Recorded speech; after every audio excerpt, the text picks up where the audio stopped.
Welcome to the Sugarmouth Lounge, episode number 260. I'm going off of 4 hours of sleep. 3 hours of sleep? I don't know. I'm Nice. Alex. It's a low number, we know that much. Coming to you for the first time from my increasingly powerful PC. Hello soon. There's stuff I was going to tell you on Steam, but I guess I don't have to now. Yes. Addy is here. Pink.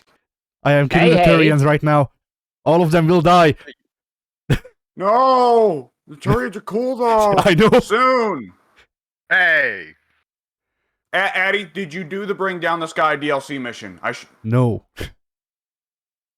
Okay, congratulations. You have lost the opportunity to do it unless you had a save that was before the end game.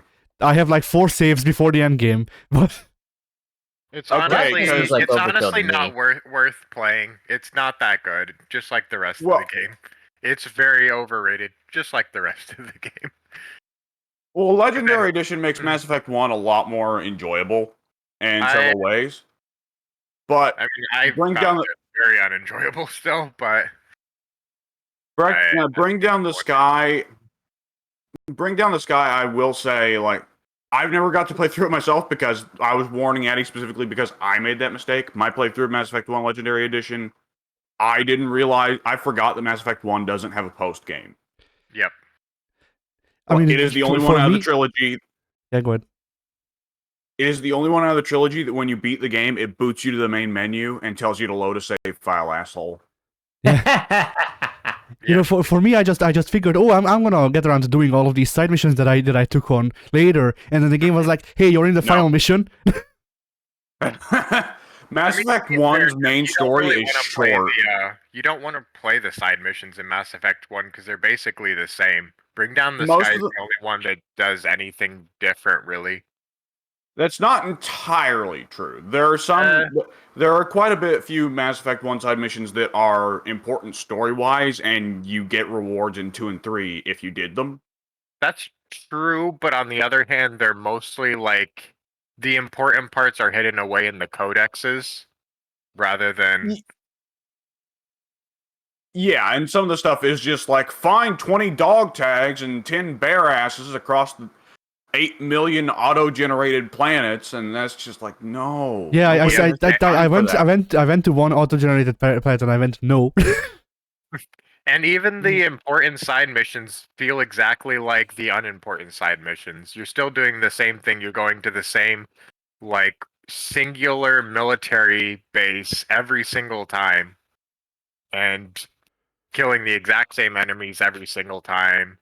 The only one that I think, other than Bring Down the Sky, the only one I think that does anything different is the one with the Cerberus experiments, which The just Cerberus adds like experiment- an electric field.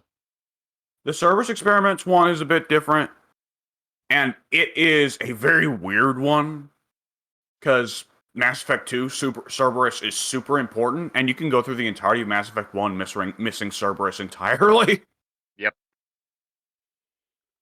And I believe that actually affects the game, by the way, because in Mass Effect 2, depending on whether or not you did the Cerberus side mission, Shepard's reaction to Cerberus is either, oh, these assholes, or alternatively, who the fuck are these guys? Yep. The ones I would have to ask for, Meanwhile, Addy, Mass Effect 3 starts you off at the start of the game about talking about the effects of a let's DLC be careful mission. here. Let's be careful here. This is I Addy's won't first time give for the any series. spoilers. I won't give any spoilers. I'm just saying that the start of Mass Effect 3 is entirely predicated around a DLC that you Yes. don't actually have to play, and you can just get stuck right into the effects of that DLC mission that you never actually experienced, which was one of my biggest missteps in the series, I thought, narratively at least. Yes.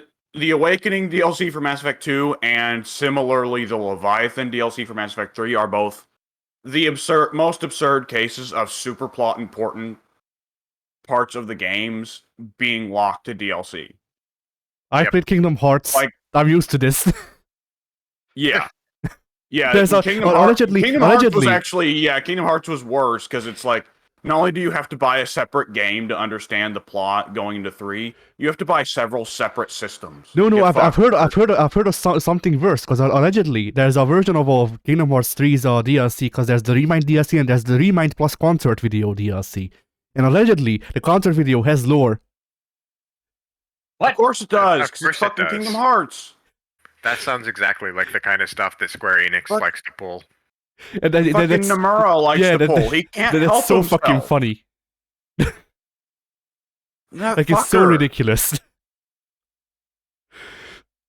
Ugh. But anyway, yeah. So, Pink, Ugh. what's coming out on your channel this week? Yeah, That's before a we good get too deep question. into the Mass Effect hole. Yeah.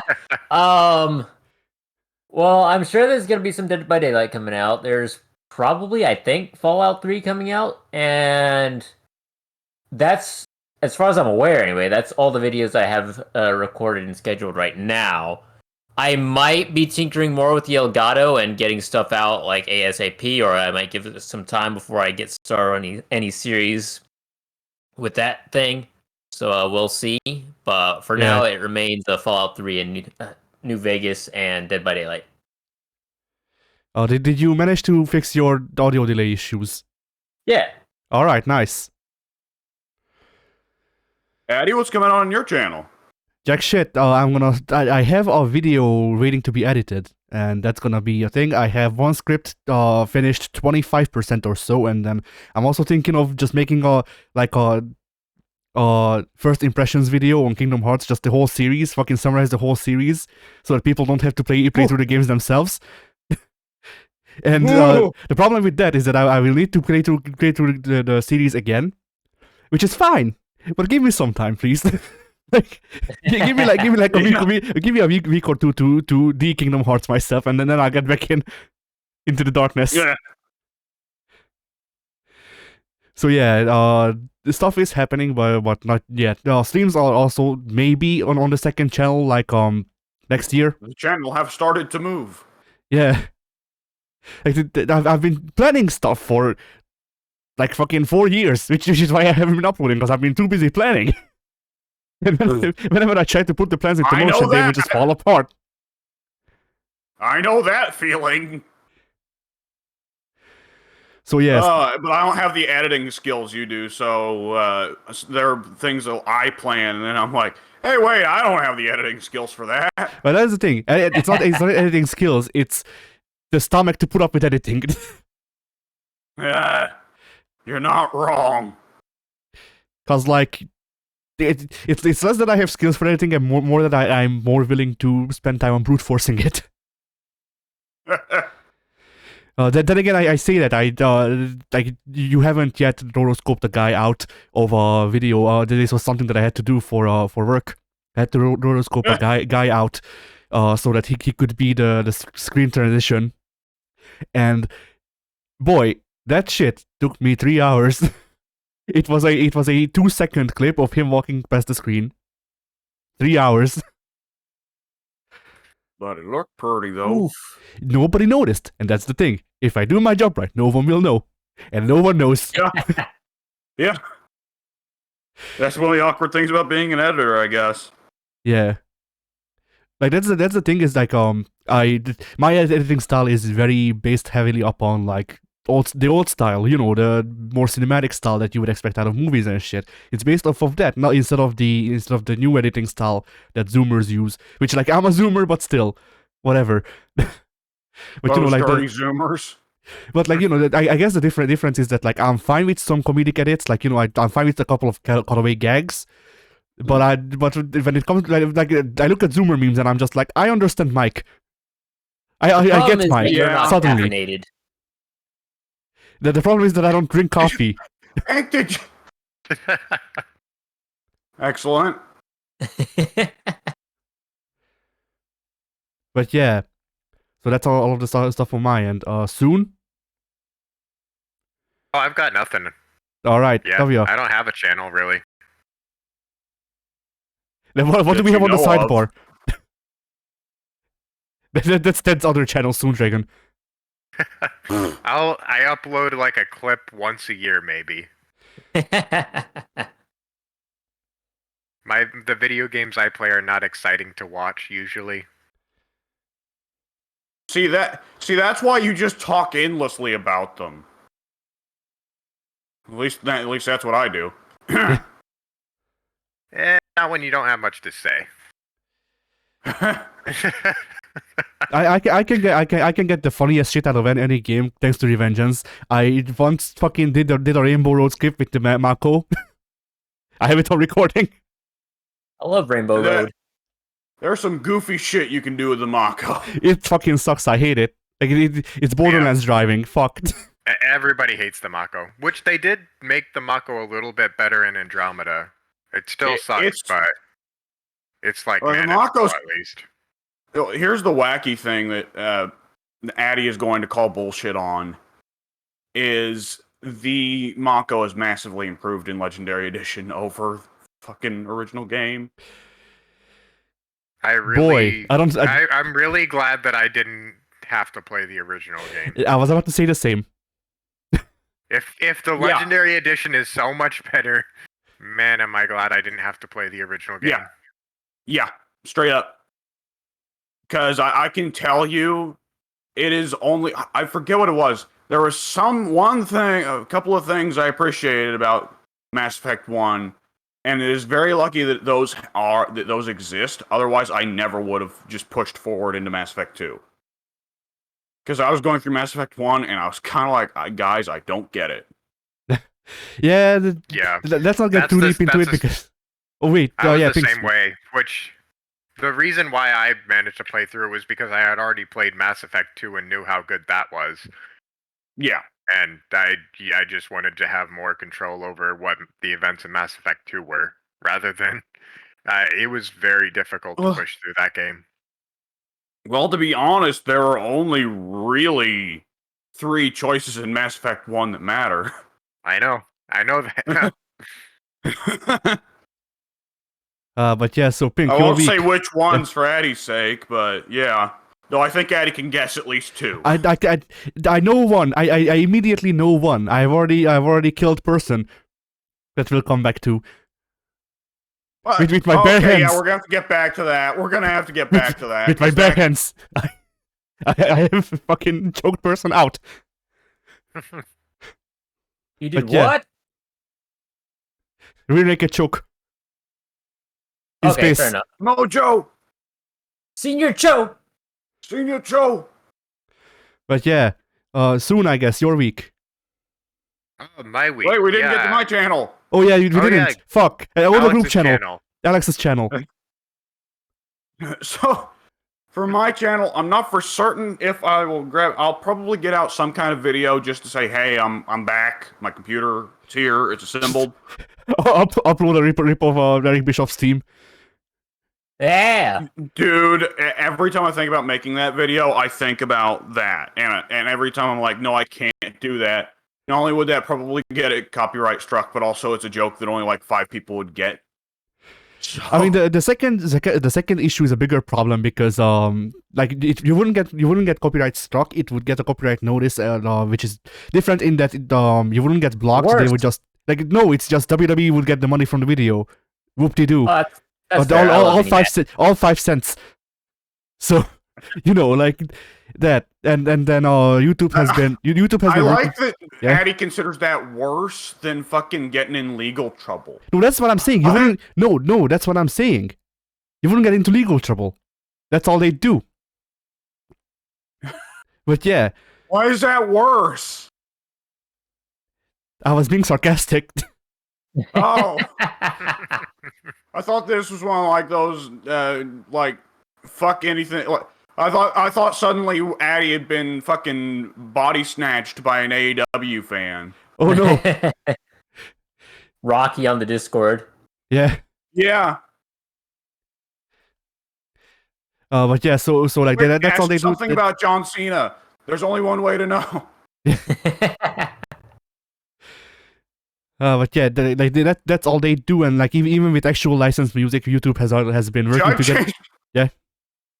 So Rocky changed his avatar to James Cameron because I won't stop shitting on James Cameron.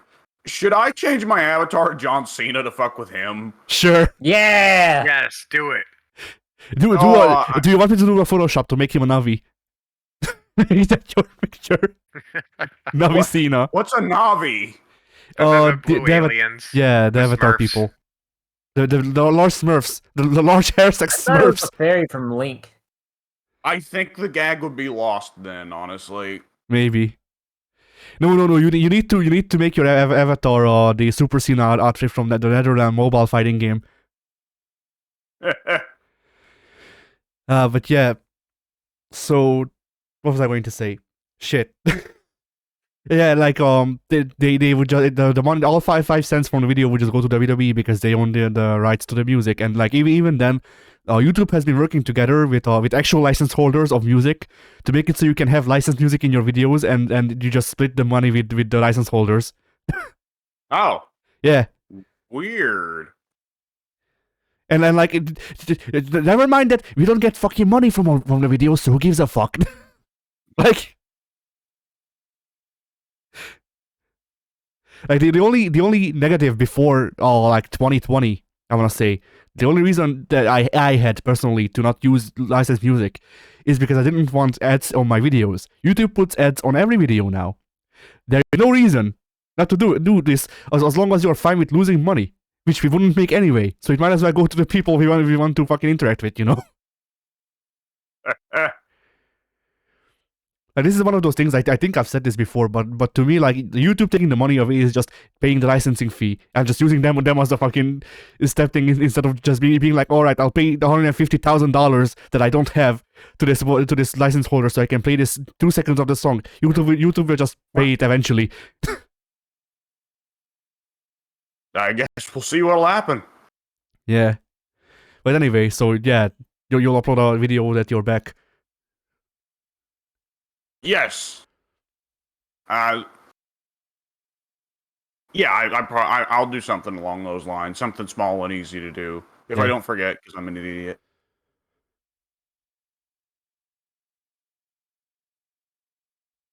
And other than that, you know, I got stuff that I want to plan. Who knows? Like, if I get around to it, we will see. And that's about the extent of what I got planned for my channel. What you think about the group channel, Eddie? Well, the group channel actually has videos. So on Monday, Why? because we did work sometimes. No, we didn't.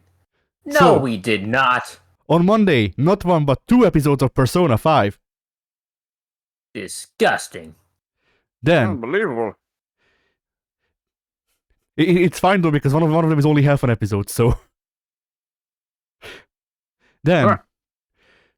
on Tuesday, I want to say Paladins Part 2, Oh, paladins.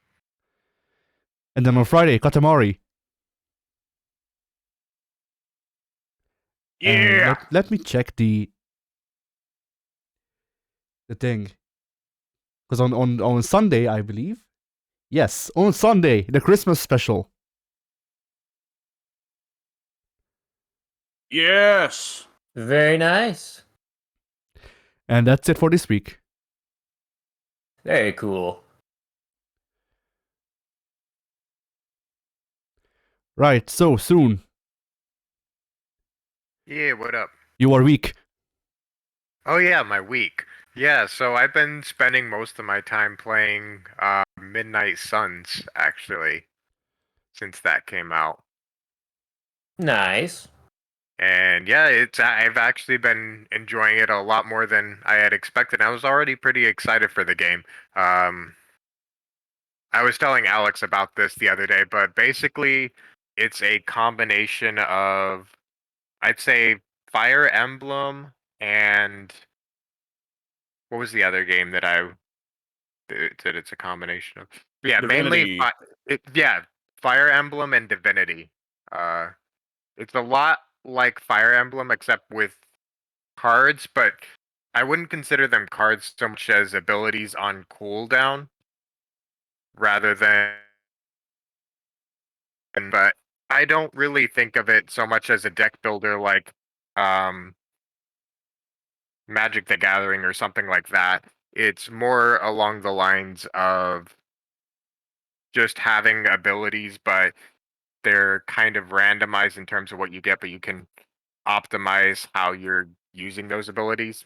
Um, it's been pretty fun. I think that a lot of people were talking bad about the story and saying that it was fairly poor writing, which I disagree with. I think the story is about on par with Ultimate Alliance, actually. Ah, So I enjoyed the game a lot. It's probably my number 2 favorite game of the year. very Maybe nice. number 3, depending on how I rank Elden Ring. I'm not sure. I haven't played Elden Ring in like 8 months. Elden Ring sucks. You shouldn't play it. I enjoyed my time with Elden Ring. You're But yeah, wrong. no, Midnight Suns is a lot of fun. The writing does get pretty poor at times, like especially with Blade. He has a weird arc where he is having a crush on Captain Marvel and is too nervous to say anything for basically the whole game, but it's just a subplot and he's otherwise presented pretty accurately. Most of the characters I find were represented very accurately to the comics actually, as opposed to just placing in their movie counterparts. They did a pretty good job of representing how the characters are in the actual comics. Nice. Like Tony is a huge asshole the entire time. Um, Very selfish and not so much of a like comedian like Robert Downey Jr. is, I found. And yeah, just generally most of the characters are pretty comic accurate. And that's pretty much it for my week. Just mostly been finishing up that game, and I'm about to get the platinum. I have only one trophy left, and then I get the Nice. platinum for it. Yeah. Oh wait, I actually did try Kingdom Hearts a little bit, and I'm not so much a fan. I don't understand Square Enix's writing style at all. It doesn't appeal to me whatsoever. Oh Jesus.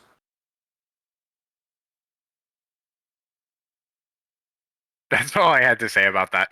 But yeah, Square Enix just is not for me, I found. I don't think I've enjoyed writing in any of their games except for the Tomb Raider reboot, the first game. I was about to ask if they did Tomb Raider because I had forgotten about that. I mean, they did, but Technically, it was their Western studio, all but three of those games are the same game. They just sold it again. yeah, basically. But yeah, I really don't enjoy Square Enix's writing. I'm sure that the game is plenty fun, but their writing just puts me off so much. It's disjointed. It feels like robots pretending to be humans when I'm listening to the dialogue. It's just unnatural on every level, and it completely takes me out of the game.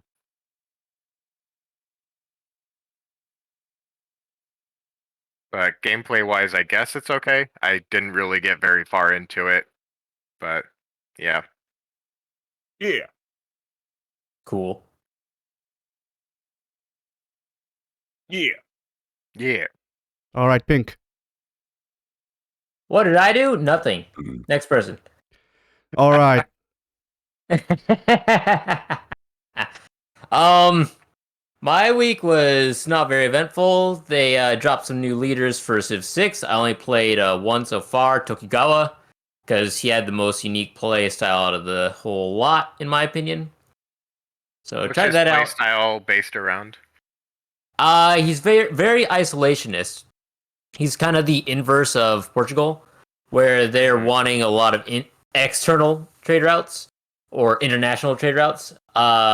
Japan wants to keep all their trade routes domestic, and they want a lot of trade routes because every domestic trade route to a city for each district in that city, they acquire one science and one culture, and I think 2 gold for the district.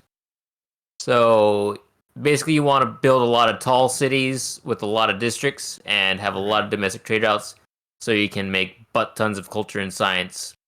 So, um, they're a very good science based civilization or a leader, I should say.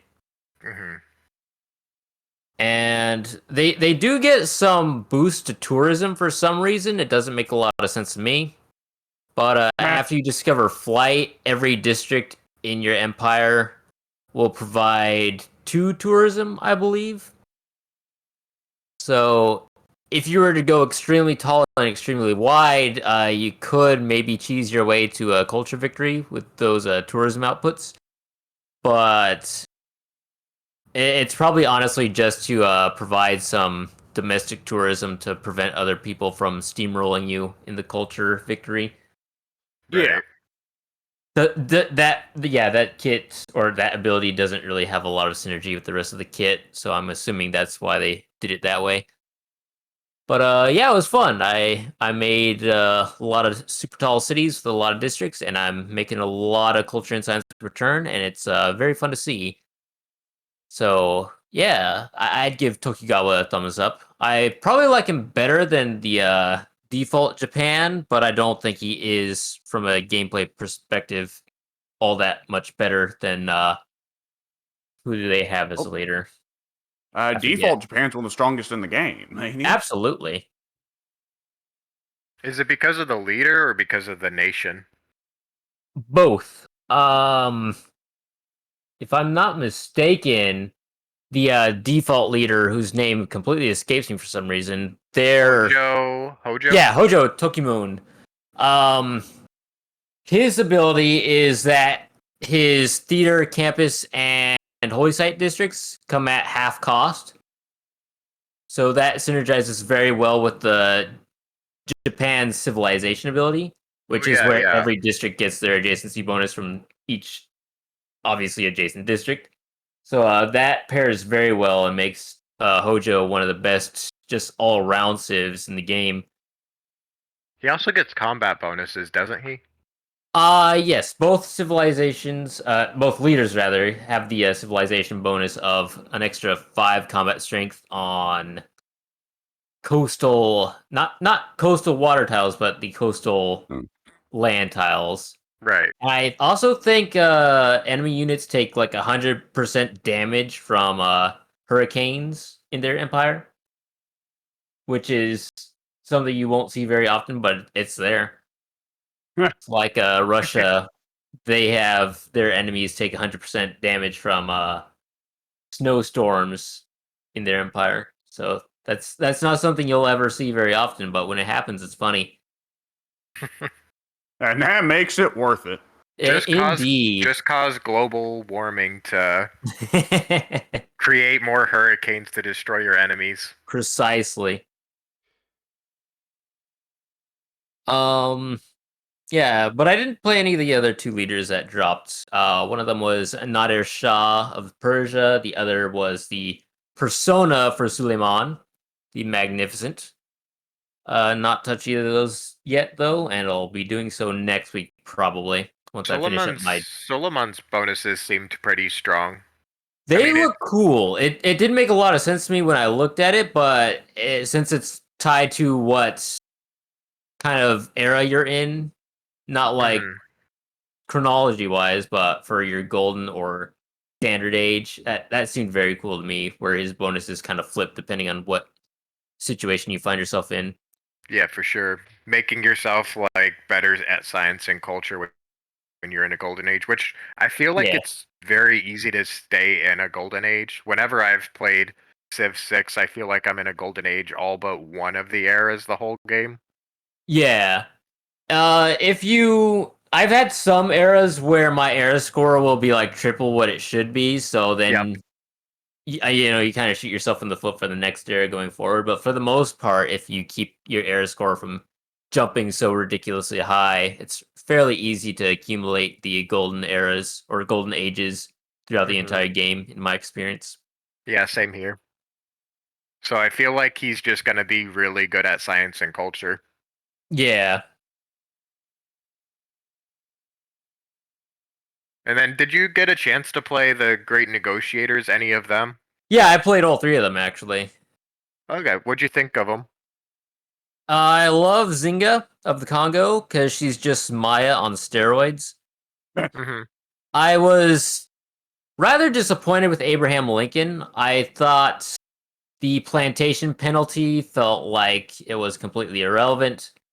The rest of his kit didn't really synergize with any of America's base civilization abilities. That's what I noticed when I looked him up. What is Mhm. it? Let's see. Gives industrial zones extra loyalty and a free unit when built. Yep. That's very lame. Yeah, the free unit for every industrial zone and building in the industrial zone is fun, but it's hardly game changing. Right. Like, it makes him a fun domination type of civ, but again, his unique leader ability doesn't synergize in any way with America's base civilization ability. So that was probably the most underwhelming one of the entire wave thus far.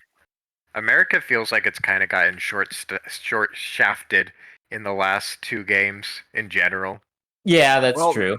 Their I like bonuses have been, they've been like the default civ, honestly. that is There's very true. there's very Well, little in the way of like interesting bonuses for them. Like Civ it's kind of a 5, George combination. Washington just had like line of sight improvement, I think. It's a Yeah. combination of them wanting America to be the civ that you start with, because they're assuming most players are Americans. Right. Yeah. And on top of that, it's also a thing of America has had a history where we've done a lot of things. And generally speaking, for one thing, we've only been around for about 200 years, so it's difficult to put us in the ancient or medieval period at all. And Civilization is a game that's mostly built with the assumption of kind of absolute rule and, you know, absolute rulers having certain personalities and plans and things. And the United States has historically been a republic. Right. Yeah. And a lot of what makes the United States unique compared to other historical civilizations is that our governments have historically not been that, like, super dictatorial, you know? And they're not going to really make a civ bonus for, just leave your citizens alone, you know? Yeah.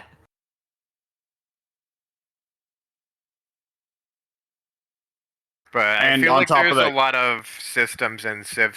I think that goes back to just general systems in Civ 6, not really. I feel like a lot of this. I have a problem with some systems in Civ 6 just not being interesting enough or being counterintuitive to how I would like to play the game. Like I always mention war is a big one for me. I don't like how the war system is in Civ 6. It feels like warfare is just never in your best interest, honestly. it wasn't in 'Cause- the other civs either. yeah, which is just completely counter to how warfare is in the real world. Generally, warfare has historically been good for your civilization. There's a reason why civilizations declare war, you know? And it feels like there's never really and Civ 6, I feel warfare is even worse than it has been in any of the other ones. Warfare is harder because of the loyalty system. It's harder to actually take cities. And then when you do take any city, if you even I try to take a city in a defensive war where someone else attacked you, you still end up getting such a huge diplomatic bonus that or malice that you end up getting kicked out of the diplomatic game altogether for the entire duration of the game, essentially because the malice is so huge. what I'll say is the same thing I've always said, which is never had that problem myself. So I don't know what's going on in your game. And getting kicked out of the diplomatic game is not anything new for Civ. Civ 6, they'll at least eventually forgive you, though you're conceding the diplomatic victory, as you said. Civ 4, Civ 5, get fucked. You declared one war, one point in history. Everyone says get fucked forever. Except the Zulus, they're into that shit. Well, in Civ 6, if you declare war and you win it, then they'll forgive you. But if you take a city, they'll never forgive you for that. You get a huge for taking any city I mean, for that's the just kind entire of how, game. that's how the game's have always been built. Which the thing is with the loyalty system, you can absorb other cities without ever having declared war, and you'll still get the diplomatic malice for having conquered another city. Well, it's I think not you get just diplomatic malice for naturally absorbing cities unless it's a capital. Because if you hold a capital, you are making those negative like 3 point per turn. But Well, on top I of that- think Something if like that, you but- naturally absorb a standard city, nothing negative happens. I recall having a lot of issues with that when I was playing my peaceful domination game with what's her face? Eleanor. Eleanor, yeah. I remember having a huge issue with having taken absorbed cities and suddenly everybody hated me. Mm. Well, let me throw on top of that. Well, the first thing that needs to be said is Civ is a game that has always walked a delicate line because sometimes people treat it as being not just a game playing around with history, but a judgment on history, which I Mhm. think is a big part of why they have intentionally made war bad in every Civ leading up to Civ 6. Civ 6 is the first game that, at least to me, feels like it's trying to actually treat domination as something that you can seriously do and not just something that's there so you can be punished for it. But to throw onto that, on top of, I think, war having been historically bad in Civ as a way of expressing disapproval of it, I would also say that a big part of why that is because, for one thing, they probably want domination to be a game mode where you don't get to play diplomacy as a way of kind of balancing it. Mhm. And I think that it's an intentional step by Fire Access to try and make it more difficult. I can see that point. I just disagree with their gameplay philosophy in that, or game design philosophy in that case. I mean, to be fair, if you're going for a domination run, you want to collect everybody's capitals anyways. Yeah, but you're not necessarily always going for a domination run when you declare war. Like, just taking out a rival who happens to be competing with you in science, for example, can help secure the science victory. Right, and you're not conceding the science victory by going to war, but you are conceding the diplomatic victory, which is a choice you make. You also got to keep in mind the diplomatic victory in Civ 6 is generally not associated as a thing that should be the go-to for big warmongering countries or for just big countries, superpowers in general. Generally speaking, the countries that are the best at diplomatic victories in Civ 6 are the countries that in the real world are generally pretty small and haven't gotten into a lot of wars, or at least a lot of offensive ones. Which are the cities that are actually, which are the civilizations which are good at diplomacy in Civ 6? I don't really. That would be Georgia and I believe Rough Rider Teddy, as they both have abilities to Oh. grant them double envoys. Rough Rider Teddy. Yeah, yeah. They both have abilities that will grant them double envoys to city states, and the more city states you're a suzerain of, the more diplomatic points you acquire to spend in the World Congress. Pericles, right? Yes, Yeah, Pericles Pericles as is a great well. one. He also gets the free envoy with every Acropolis he builds, which is half cost the year square, so that's another great one. Canada, they Like- get 100% diplomatic favor per turn for every 100 tourism, I think. So You got to keep in there's mind. something that's more geared toward culture, but they also excel greatly at the diplomatic game, as well as they get 100% in rewards for completing emergencies. So I think they can actually double the amount of diplomatic victory points they can acquire from those emergencies, but I'm not certain on that because I've never tried it myself.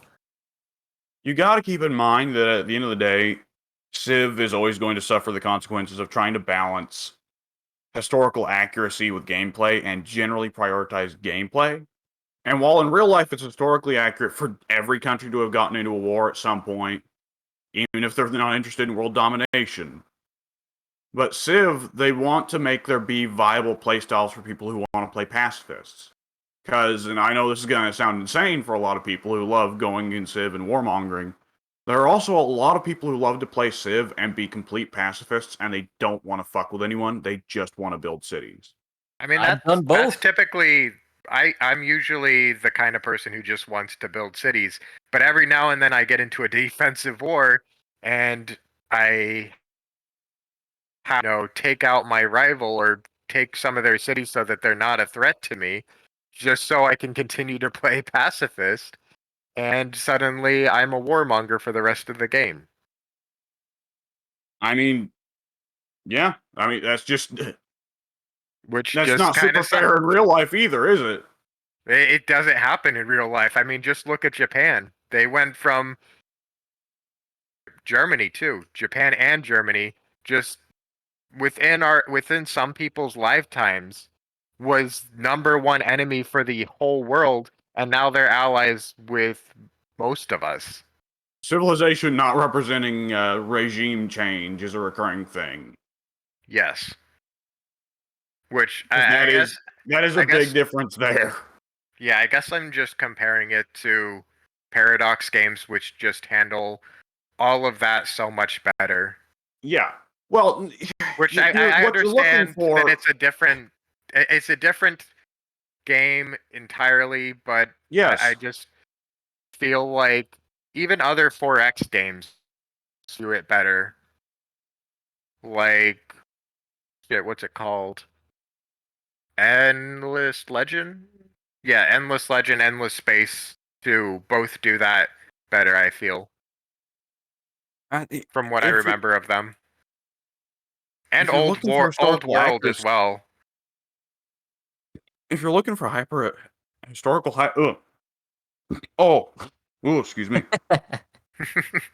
If you're looking for historical hyper accuracy, you're just looking at the wrong series. That's just not Civ. It's not historical Civ is a accuracy so much as I just want in-depth diplomatic game design, which Civ 6 and the Civilization series in general is completely lacking in. well, Diplomacy Civ is 6. not well designed in the Civ games. That is And I don't true.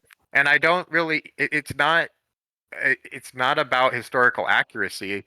I enjoy the Civ games, and even though they're nowhere close to historically accurate, it's just that as a game design philosophy, I feel like they've been lacking in specific areas. Diplomacy and the representation of diplomacy in connection with warfare, especially, has been very severely lacking in Civilization, and I feel they could do a lot of work in further installments in the series in improving those aspects of their game design while still sticking with their general philosophy with what they want Civilization to be. Yeah.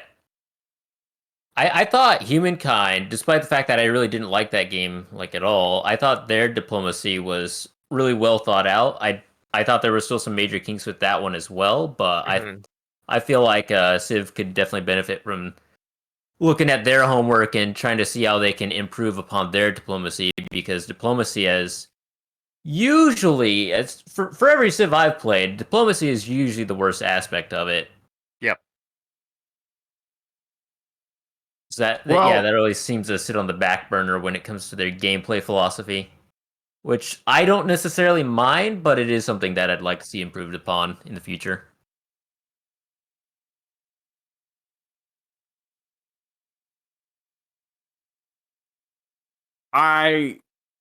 This is kind of one of those things where it's like, I do have to agree that the diplomacy in Civ is not generally very deep, especially since they've actually gotten rid of a bunch of diplomatic deals.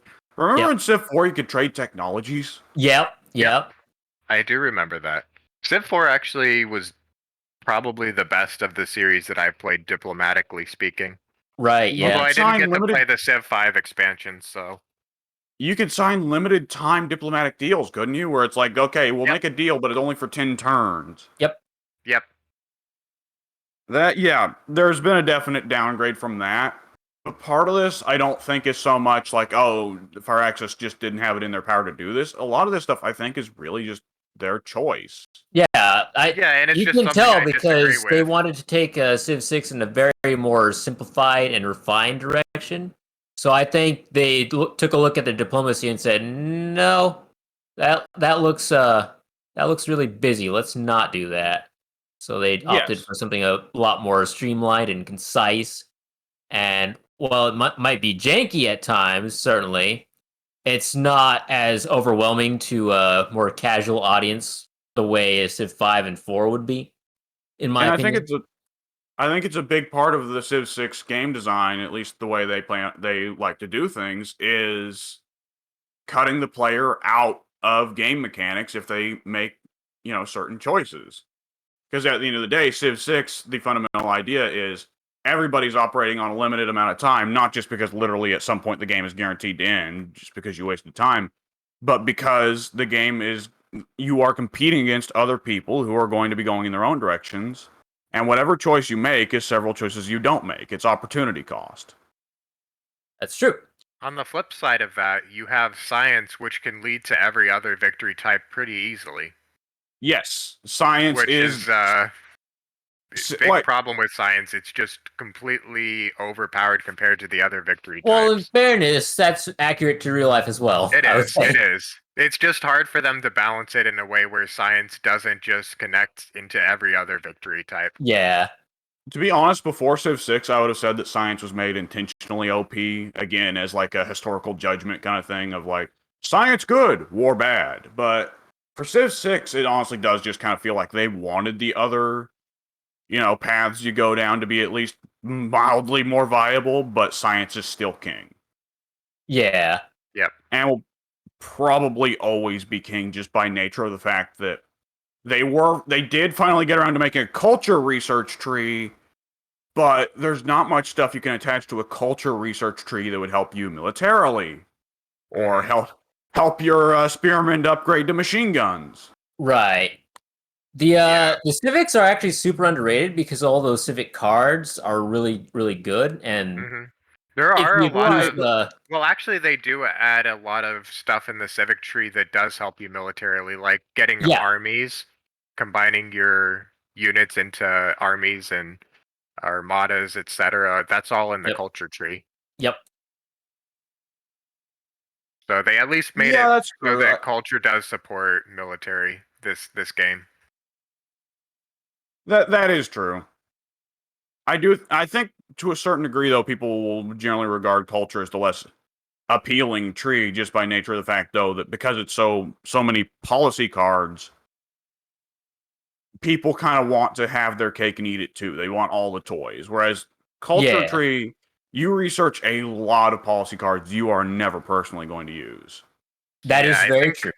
I think I only use a total of like 15 cards every game. Like It depends on which strategy, what civ you're playing, but yes, there Yep. especially in the early game, there are generally, 5 or 6 high quality policy cards and about 10 or 15 shitty ones. Yep. generally the ones that you want are the ones that improve your district output. Yep. Who wants extra experience on their scouts? Oh boy, do I. And I know the last time we got super deep into a Civ 6 argument, Addy started fuming, so we should probably move on at some point. Don't And the worry, fact Addy. that We'll, Addy hasn't we'll said, talk about Mass Effect soon enough. the fact that Addy hasn't said, no, it's fine, tells me he's going over there, yeah, motherfucker, I'm fucking, you have no idea, I'm coming. We'll get no, to I'm Kingdom just- finally Hearts fucking- in. I started off Mass Effect 2. Oh, nice. Oh, Nice. You're Does about that to game have photo play. mode? Was that not a thing yet? Well, No, they but hadn't Tommy? refreshed it photo yet, I mode think. was a PS4 thing because of their share button. I could swear that there were some games on PS3 that had photo modes. I don't think so. Photo mode only really took off with the share button. This is true.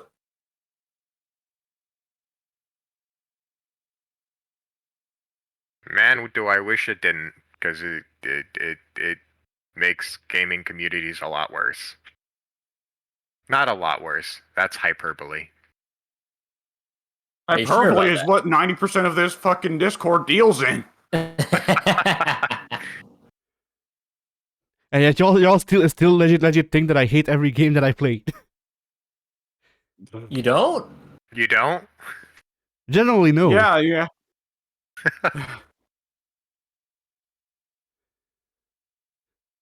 But like, you know, I can't really talk about Kingdom Hearts or Assassin's Creed because people tell me to shut up, so I can't believe you guys think that I hate the games I play. I'm only I only vocally enjoy about 2% of the games I play. I mean that's because I cast a wide net. Yeah. Addy, I think at some point you're going to have to realize what everyone does with video games at some point. You can't cast a net wide enough to know everything. Yeah. That I've is just true. gotten to the point Yeah. where I just if I play a game and it hasn't caught me within the first hour, I move on and forget about it. I don't forget about it, but I generally do the same. Like I played Werewolf Earthblood, and that was the most Eurojankiest Eurojank ever Eurojanked. And that's all Oh, I yeah, remember pretty much. I could have told you that from the just from the trailers that they had. Oh no, I saw For from that the game. trailers. I was just like, okay, so how did they do the stealth part with the RPG part? And then I found out they didn't. They just didn't. Not really. I mean, they're supposed to have some synergy, but not really. No, not that I could see.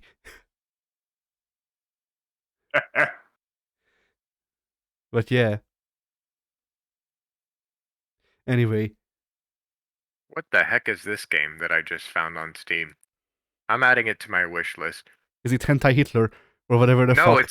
it's a grim dark game where Jesus decided to just, I guess, kill a bunch of people when he came back Sure. from the dead.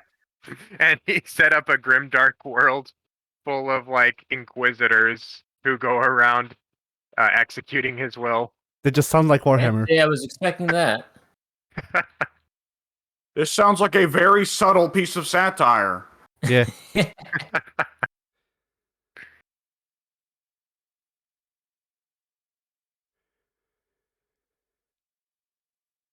So anyway, Yes. where were we? Pink. We were on my week, right? Yeah. Yes. And I talked about Civilization, which is how we got started on that. Obviously, I got my Elgato last night, and I did some tinkering around with that.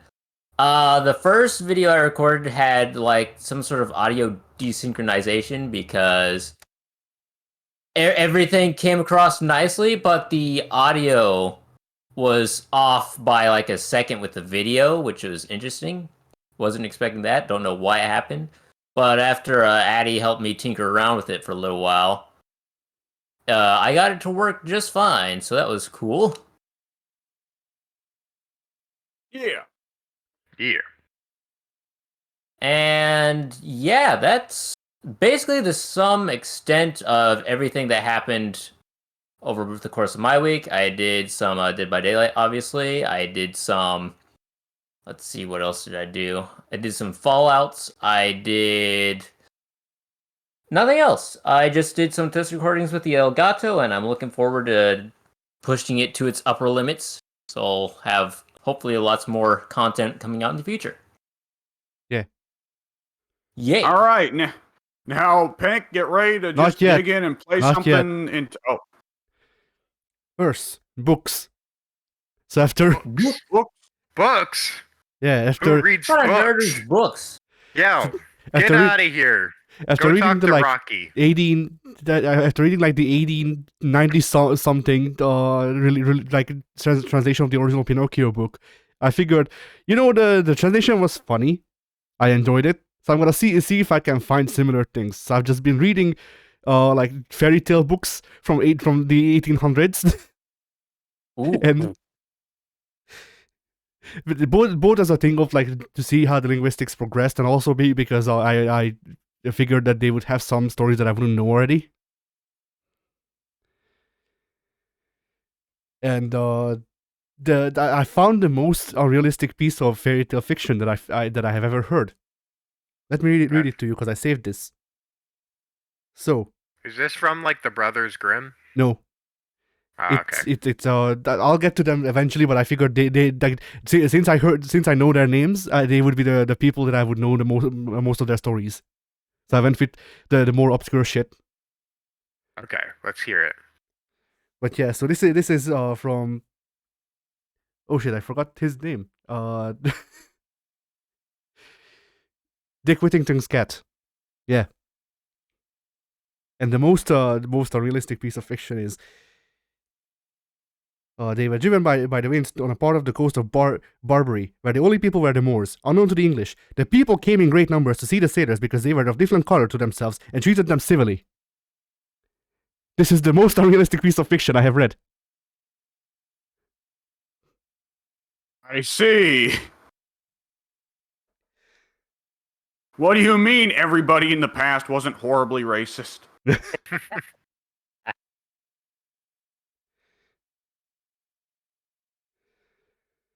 Wait, you said the Moors treated them civilly? No, the English sailors treated them more civilly.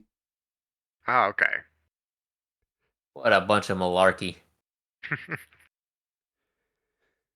Before or after they were enslaved by the Moors? Good question. Instead, because in this story, in this story, that's actually like an Indian story. A fucking. You get a rare fucking medieval or Renaissance example of Europeans, Christians, and Muslims getting along, and the first thing Soon says is, "Yeah, but why the Muslims are dicks, though." No, the Moors were known for engaging in the worst slave trade in the history of the world, even worse than the North Atlantic slave trade.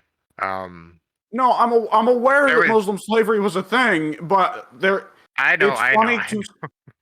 It's funny I to know. see a rare.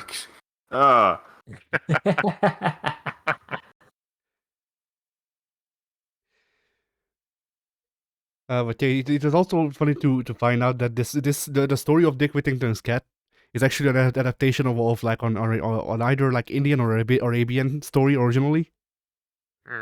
That makes sense. Because original Dick Whittington was a nice guy. He did good stuff with his money, but was also born rich.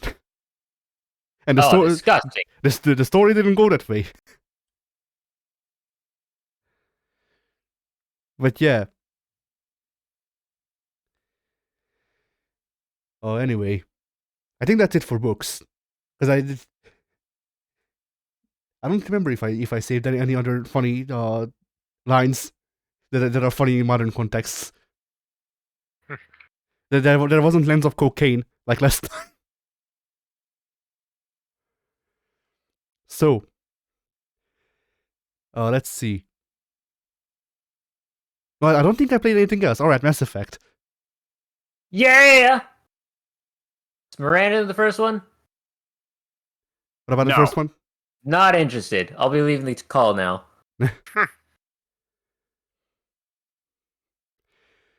I don't know where to begin.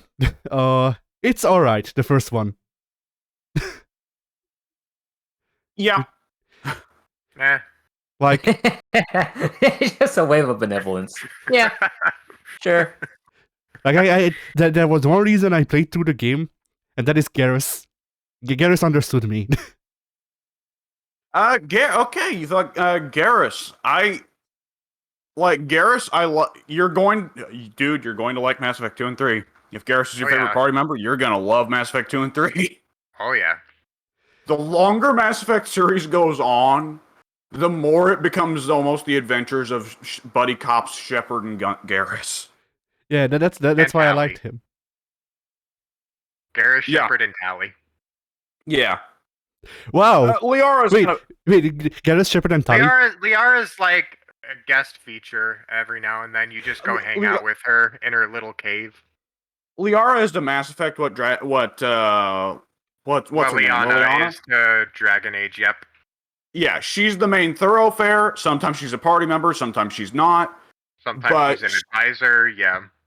but she is the party member who is generally the most routinely important to the plot, and generally, well, no, there's one party member in Mass Effect 2 who is super important to the plot, but Addy, you'll see him when you see him, and you'll love Yeah. him. He's my personal favorite party member in the whole series. But Liara is kind of like Liliana, where she's a recurring thing throughout all 3 games, and she goes through massive changes in between the first and second games. All right. But yeah, did you say that the games become just Garrus and Tali? Yes. That's funny Yes. because that was my team. Yep. That's everyone's team, Addy. All right, Yeah. cool. That was everyone's team. I find this really funny because it wasn't just like a couple months ago, I started playing through the Mass Effect trilogy again. And about a month ago, Wooly starts playing through it for the first time. And I was reminded with Mass Effect 1 that for my part, Rex is really the only character I find interesting in Mass Effect 1. Same here. Yep, Rex was the only one. Because Garrus was very flat in Mass Effect 1. All of them were. The trouble is that each of them, except to a certain degree Rex, exist as racial stereotypes to explain elements of the setting. Yes. Garrus is a Turian stereotype. He's about honor. He's all about absolutes. He doesn't understand moral grays. He doesn't understand that you can do things halfway rather than just either do them wholly or do them not at all. Tali is a Quarian stereotype. She's a nomadic hermit who's traveling around to gather shit and figure stuff out, and she hates the Geth, and she's all about the flotilla. Even Ashley and Caden, the humans, are both stereotypes. Yep. Ashley's a stereotype of the Alliance military who tells you about the humans' military history for the last 100 years. And Caden is a stereotype of biotics who tells you about why being a biotic sucks. Yep, they really are just like exposition dumpers. Rex is the only one who is partly a stereotype, because Rex loves fighting, and he is traveling as a mercenary going around the universe. But Rex is the only one who's self-aware and introspective, and is like, we should not be this way. This is not making things work. We are just making things worse. Exactly. Like, the Solarians fucked us, but rather than fixing it, we have just started fucking ourselves. By the way, Which is fine because they're sterile. So, that's one of my favorite little lore things, that the Krogans think the males are the problem. So they keep getting testicle implants. I need bigger balls for more semen. Yeah. Legitimately. Yeah, basically. It is established in universe that the most popular organ trafficking thing is the Krogan testicles, the quad. Because they think that it'll allow them to get their women pregnant again. All right, then. There's a lot of weird stuff like that. Like Krogan porn is another thing that's confirmed. Well, yeah, let's go ahead and slow down on that, because Mass Effect 1 hints a little bit at having some funny, silly stuff, but mostly tries to be serious. The goofy elements of the Mass Effect world come on a lot stronger in Mass Effect 2 and 3. There is a particular thing you will see early on in Mass Effect 2, Addy, called Fornax. You will see it in the store, buy it. All right. But I want to get one thing in real quick, just because it's funny for Soon, who's also run through that series. It's an easy thing to forget about Mass Effect 1, but Mass Effect 1 treats the genophage as being the Turians' fault. And it's all about, the Turian-Krogan feud. Which is hilarious, because Mass Effect 2 and 3, it really is not played up as being the Turians' fault at all. It is 100% the Solarians' fault. Uh-huh. Mass Effect 1 really feels like... Wait. Maybe I'm just misremembering when it happened, but I'm pretty sure Mass Effect 1, it was established that the Solarians did the genophage. Yes, but the Turians catch most of the heat and most of the discussion. Gotcha. It's very funny because Mass Effect 1, you can tell the focus of the series was Turian racism against the rest of, against both the Krogan and the humans. And then Mass Effect 2 and 3 are like, okay, fuck that, Reapers. Yeah, that's kind of like what happened with Dragon Age, honestly. Because Dragon Age 1, the main focus of that game was the Darkspawn. And then the rest of the Dragon Age series is 100% about Red Lyrium, which was in like a side mission in Dragon Age 1. To be entirely fair, Dragon Age 2 is kind of just wizard racism, Mm-hmm. and Dragon Age 3 technically is still a Darkspawn problem. It's just that Corypheus is a extremely intelligent, self-aware, and ambitious Darkspawn. Yeah, but at that time they had linked it more towards the Red Lyrium. Red Lyrium is a much bigger focus from Dragon Age 2 onward, and I feel like they hinged most of the plot in the later Dragon Age games on what happened in Dragon Age 2, weirdly, despite Dragon Age 2 being very Well, poorly Dragon Age received. Origins, But Dragon Age let's not Origins, a talk lot of it about was. Dragon Age because it's Addie's time to Yeah, talk. yeah, you're right. You open the BioWare little rabbit hole there, and we could just keep going. Yep. So let's get back What- to Mass Effect. Sorry, The Addie. trouble would be if we get to Knights of the Old Republic, because then it's just soon going off. I played through No, like we the gotta get first to, couple to hours. Jade Empire. There we go, Jade Empire. That's the one that would just be soon. By the way, Addy, can you tell Mass Effect 1 is trying super hard to be KOTOR in a lot of parts? Yes. Thankfully, Hun- thankfully, Mass Effect develops its own identity in Mass Effect 2, but Mass Effect 1, at several parts, feels hard like it's trying to be KOTOR. Oh, the menu system, 100%. Like the Yeah. menu system is Oh, just yeah. KOTOR, and so Yes, is it the is. Renegade Paragon thing. Like the only difference between that and the Well- light and dark side thing is that it's not just 1 meter, it's 2 for some reason. You want to know the really wild Well, thing the about... other difference is that Renegade Shepard is a lot nicer than Darkside Kodor. Oh, a lot Ye- nicer. I mean, yeah, Shepard, Renegade Shepard is a dick who still mostly does the right thing. That's what I was going to say. Darkside Revan is one of the worst player characters in any video game, I think, out there. Wasn't there a choice in KOTOR 2, I believe, where you run into a couple of thugs and you can force suggest them to give you all their money and then kill themselves? Yeah, but Yeah. compared to what happens in KOTOR 1 in the ending, you Oh, yeah, where you take over the brainwash universe. you brainwash your tortured companion. Oh, right. You make your party members kill each other. Oh, Yes. I forgot about that. Yep. And I you need to play through like KOTOR someday. Bastilla gets tortured, and then you brainwash her into joining your side after she's basically had her identity destroyed through torture, and it gets pretty rapey too. It's really Of bad course it does. because she is a romance option. So, Ooh. yikes! Like I said, one of the worst characters you can play in any RPG. Well, I guess Pathfinder Wrath of the Righteous gets even worse, but I'm not going to talk about that. Path of the Righteous, though, was kind of marketed, wasn't it, with a little bit of that?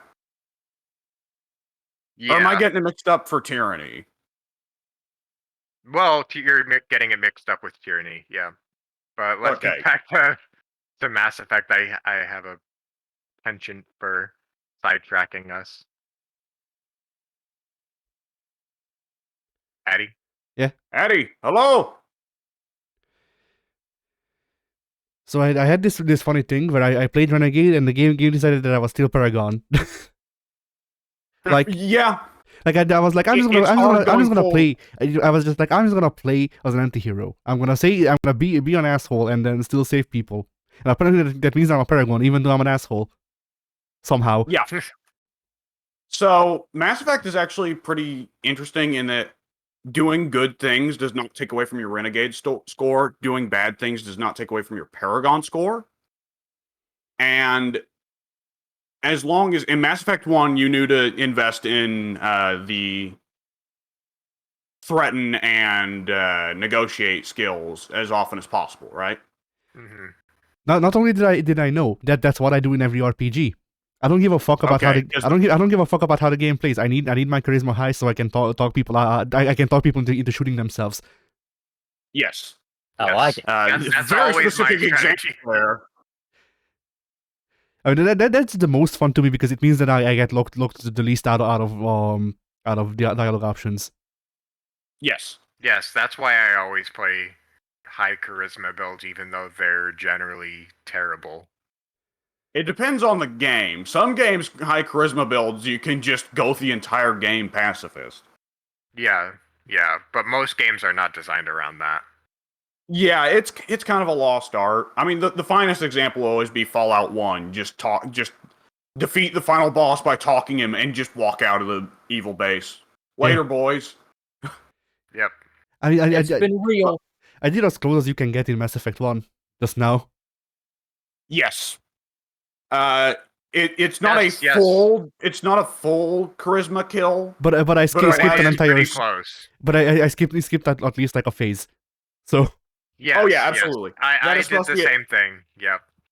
I have as well. That is supposed to be a 2-phase boss fight, but if you use the charisma checks properly, it's only one half of the boss fight. Yep. And one thing I wanted to say real quick, which was Mass Effect, if you play it as the complete trilogy, does conveniently work out pretty well where you can choose to go full Paragon or full Renegade or walk the line between both. Because your scores for both get taken into the next game.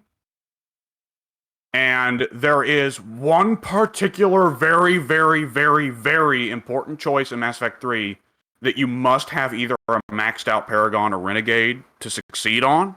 So you want to max out one or both of them by that point. But other than that, it's kind of a situation where you don't feel that hard pressed to just go hard down the good guy or bad guy path for fear of getting locked out of things like you do in other games. yeah. Mhm. And Yeah. Soon, do you know whether or not it's possible to have both maxed out at any point in the series? I can Google it. But Outside I don't know off the top outside of of my head. exploits. Because I know Let's there's see. an exploit in at least Mass Effect 2 where there's a bug dialogue. It is not possible. Okay. In Mass Effect 2, there is a bug dialogue tree at one point, though, that you can repeat endlessly to farm Paragon and Renegade points. So through that, it's possible to max it out. But yeah, going back to the team. Apparently, you Yeah. can use exploits to max out both. I literally just said that, but okay. Oh yeah, sorry. I was still reading.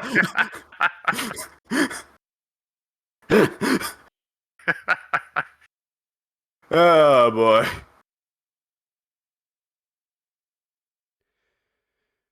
But yeah, so Carry on. going back to the party members. I liked Garrus. Like I started liking Garrus when I got 2 Fist. And and I had Garrus on the team. And I got the information out of Fist. I shot him. And he just does a face palm and goes, "Why didn't I think of that?" And that's when I went, "Okay, Garrus, you're on the team. So You've won yourself a spot." one thing you actually missed out on is if you take Rex as a party member for that mission. Yeah. If you take Rex, you don't get to make a choice whether or not Fist lives or dies.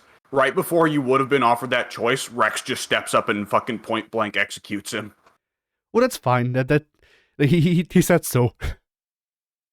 Yeah, well, if you bitch Rex out about it, Rex legitimately says, "Dude, I told you from the beginning that we met I'd been hired to kill the guy. What the fuck did you expect? If you didn't Yeah. want me to do that, you shouldn't have brought me." Yeah.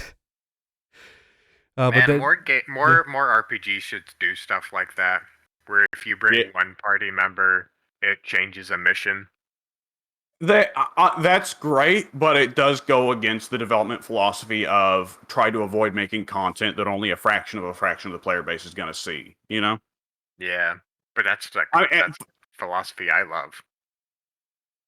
it's actually the funny thing is we were talking about Dragon Age 2 earlier, but doesn't Dragon Age 2 have a shitload of like dynamic dialogue that only comes up if you have certain party members for certain moments? I think so, probably, yeah. Anyways, Addy, carry on. Yeah, and Garrett's just provided more of that stuff like further on. So that's why I like him. Tali, I kind of just kept around because she was weird. Like she was weird and she also knew how to fight. And then I went, okay, cool.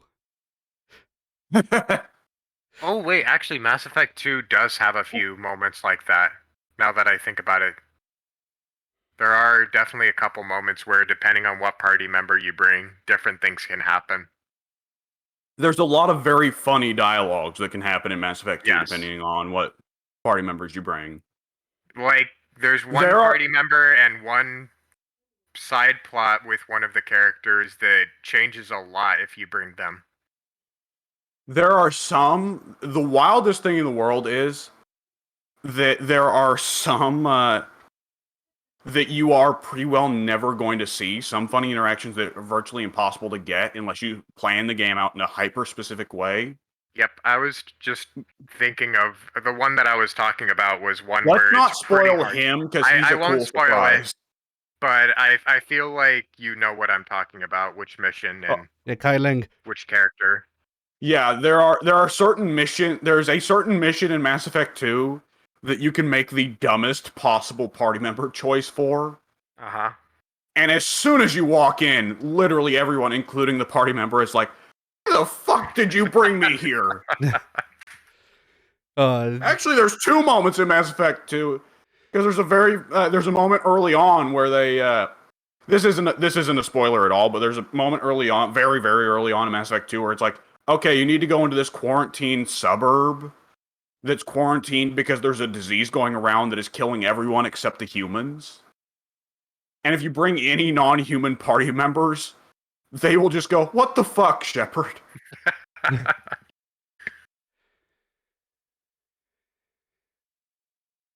So yeah. For the big choice says, you know who I killed. I don't even need to tell you. Oh, you not a big fan of the old space racism, huh? It's not even. I didn't. Even, she didn't get a chance to be racist. She wasn't in my party for long enough. But every time she was on screen, she was just fucking complaining about me being on screen. So I went, okay, you know what, Ashley, you make yourself actually useful for once and die. So there, you Great. can actually. They make Caden worse in the later games to match up with Ashley's character. Great. Unfortunately, Well, that's So it makes more sense if you keep Ashley alive because her character mostly stays the same. Caden Yeah. completely changes. they. I mean they just straight up. that was not They a just choice for straight me. up wrote. Yeah, go ahead. You can tell they just straight up wrote Mass Effect 2 and 3, assuming that everybody chose Ashley over Caden because save the girl. Which, to be fair, they have the data on that, and it was like 80% or something chose to save Ashley. Well, yeah, because it's going to be mostly male players, mostly playing male Shepard, mostly porking her. Like, maybe a few of them went for Liara, but even then, it's going to be choose the woman, usually, save a woman over save a guy, and I'm going to throw on top of it, I always choose Ashley, because between space racism and ew headaches, space racism is just a tad more interesting. Yep. I mean, I think with that Early, choice for just me, like Caden and kill him every time. I mean, the thing with that choice for me is that if the game had given me the choice, I would have left both of them. Because I really don't care about either. It reminds me of Oh, don't worry. the Walking Dead game where there's that one choice at the end of episode 1 where you choose between the guy and the girl, and then at the end when it tells you how many players chose which option, it was like 90% chose the girl. Poor fucking Doug. Well, the brutal part there is that you can run into a very doofy situation where there's a big stretch of episode 3 that is a lot easier to handle if you have Carly instead of Doug. Because Carly knows about Lee's secret. Doug doesn't. So at the start of episode 3, you'll remember Carly goes to Lee and tells Lee, dude, you gotta fess up to this stuff because it's going to come up at some point. People are gonna find out. And you can make your life a lot easier by going around and telling everybody your secret. Whereas Doug doesn't know shit, so he never comes to you with that. Mm-hmm. Which creates a fight you can't avoid later on in the episode. Either which way, yeah. I mean, for what for what it's worth, Addy, this also... I mean, Caden is probably a more useful party member in Mass Effect 3. And you also get one of the funniest fucking radio announcements in Mass Effect 2 because you chose Caden over Ashley. Soon, do you know about this? I probably have heard it at some point, but don't remember what you're talking about, so you can explain it. So in Mass Effect 2, when you're walking around, you'll hear people talking over loudspeakers when you're in shopping areas, right? Saying the news and stuff. One of the news announcements you can hear is, we are now celebrating the second anniversary of the sacrifice of the great soldier Ashley Williams. We're gathered to remember how she brought together the various species of the galaxy and ensured human unity with the rest of the galaxy. She was heard to say, well, I guess we're all just animals in the end. It's hard to tell them apart. That is still the funniest thing. I remember, the funny thing is, I never talked to Ashley on the Citadel when I first played through Mass Effect 10 years ago. So I'd heard people joke about the I can't tell the aliens from the animals line, but I didn't know where it was. Right. The first time playing through Mass Effect 1 again a couple months ago, the Citadel part starts where you're walking around with Ashley and Caden. First thing I do is I turn around and I talk to Ashley. First thing she says is, I can't tell the aliens apart from the animals. And I just recoiled in my seat. Ooh! Ooh! Now, you want to know something really funny? Yeah? That dialogue line is only supposed to trigger whenever Ashley is around keepers. Ah. But it's bugged, and she'll just say it anywhere in the Citadel. Which becomes like... goes she from became self-aware. mildly insensitive to hugely racist. Yeah. When you're hanging out in the, like, Asari brothel. Oh, yeah. Or the Presidium diplomatic ward where it's like a Turian in a suit standing at a computer.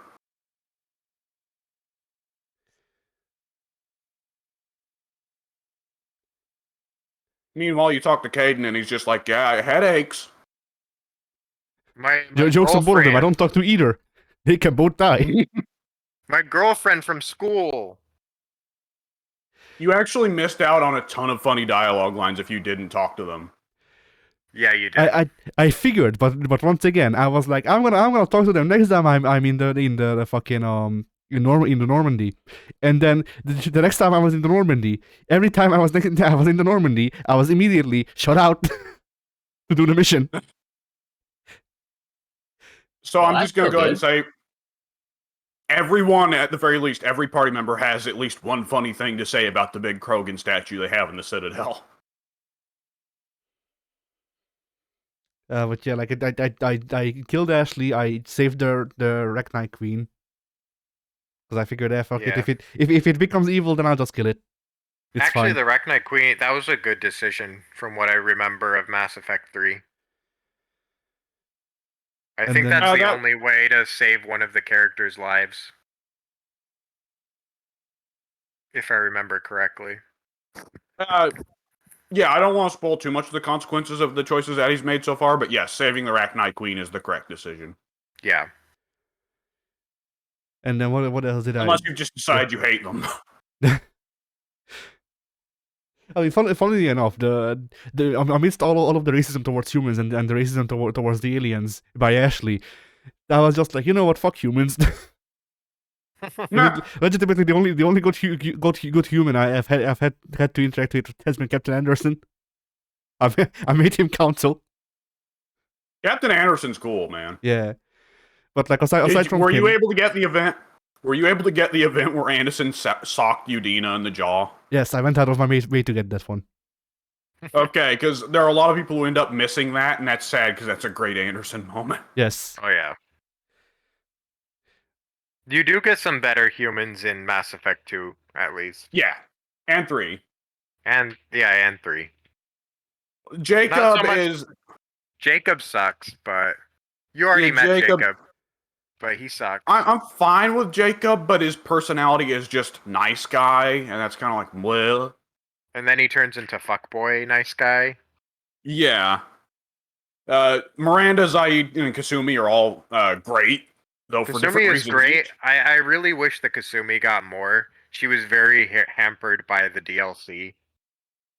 You can Yeah, tell. her and Zaid both, though Zaid, one gets the feeling Was- there wasn't much deeper to him than that. Yeah, there wasn't much to Zaid, whereas Kasumi had a lot of interesting character, very clearly. But they Zaid's a just, yeah. Zaid's an archetype, but he's a fun archetype because he exists so much in contrast to every other party member. Which, not to spoil too much, Addy, but every other party member, if they're like kind of a little more wrong, a little more bad, a little more evil, it's like, I can turn him around, I can fix him. Zaid, there is no fixing him. Yep. He is just a fucking prick. Love it or leave it. And then Vega, Mass Effect 3, everyone's favorite himbo. Ah, yes, Claw. Love him. Yeah, Vega's one of those characters who went from everyone hating him at launch to everyone loving him over time. Wouldn't you say, Soon? I never really thought of Vega. I honestly forgot he existed. He's the only party member in the whole trilogy that I forgot existed until I played Mass Effect 3. I was like, wait a second, this guy. Yeah, I forgot about him. I forget I Samara honestly- routinely. I honestly, like, when I first saw him, I was like, who is this guy? On my second playthrough of the game. Nice. Did you think he was the Jenkins of that game who just goes and gets himself killed immediately? I honestly had no recollection of him at all. But Like, he was very unmemorable. He gets a lot of fun gags, but he's not really got much going on. He's kind of just a guy who's like, this is the way I am. He's not Yeah. really got any worries or side missions you need to worry about. but there were also some funny cutscenes that were humorous to me just because of how I played the game. Because like when there was the argument with Rex, when you assault Saren's place, Yeah. Rex is like, after all we've been through, and Rex has been shoved since Tali joined. Like Did you get his ancestral armor? He hasn't left the Normandy since Tali joined. Did you at least get his No. ancestral armor? No. Oh, Oh, oh my no. god. Eddie, you have made a mistake. Well, did you at least pass the charisma checks? Yeah, no, he's not dead. He's alive. Okay. Yeah. Okay, you're good. Because I normally don't want to spoil consequences, but you can be fucked real bad if Rex dies in Mass Effect 1. He's super important to the plots of Mass Effect 2 and 3. Yeah, because Three, the not dialogue, so much. the dialogue. Three doesn't Three's where change he's that most much. important. 3 doesn't change that much. I play the default like save file assumes that Rex is dead for 3. Believe it or not. I know. The default save files for Mass Effect 2 and 3 make some weird fucking choices. But they Yeah. assume that Rex is dead for 3 because I didn't get a chance to play Mass Effect 1. I imported my save from Mass Effect 2, and Rex was not alive in Mass Effect 3 for me. And the events played out mostly the same. Rex was not alive. No, it leads to a very different result for the Krogan. Oh, well, yeah, that's true. But I guess I didn't know No, that at the time. Not only does it lead to a very different result for the Krogan, but the Uvank is a very different character just to interact with Rex. Mm-hmm. He has very different reactions for everyone else, and more importantly, with a certain character who I will not spoil the name of, but he's very important for 2 and 3. There is you think if you go through on Rex's side, that character is going to make a certain choice regardless of what Shepard's opinion is. Whereas if it's Uvank instead of Rex, things can go entirely differently with that character. Yeah.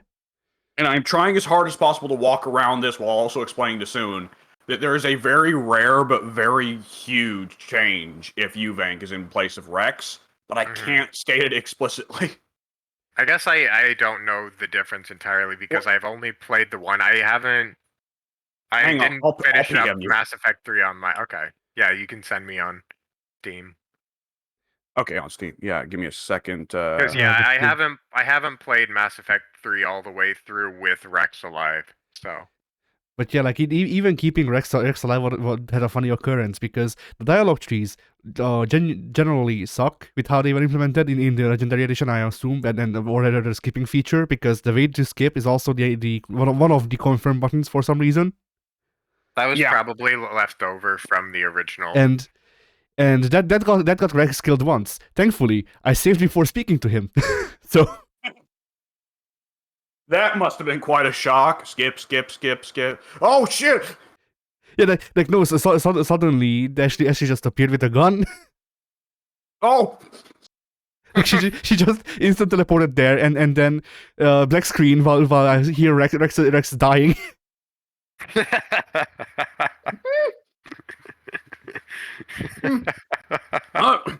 That's fucking killing me. I like the idea that you were successfully talking Rex down, and then Ashley just steps up and executes him anyways. It's in character. Like, it's like, okay, Rex, I think, we can reach a compromise here. Bang! And Shepard's face is just covered in blood, and they're shaking. Yeah. Like, Garrus is right there, and he goes, Ashley, what the fuck? Ashley just says, shut up, you damn dirty Turian. Who's more racist, Ashley or Vaka? Waka. For now. Ashley never explicitly advocates for murder or genocide of the aliens. She just does it. She just doesn't view them as human. Yeah. She doesn't view them as people, I guess would be a better way to say that. And she says she doesn't trust them. Whereas Waka is like, hey, the All Bad home city blowing up is like fireworks, And it's like, Titus, how did you not drop kick Waka off the airship when he said that?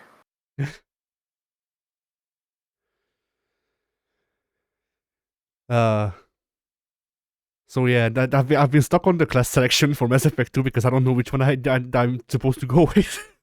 Choose Biotics.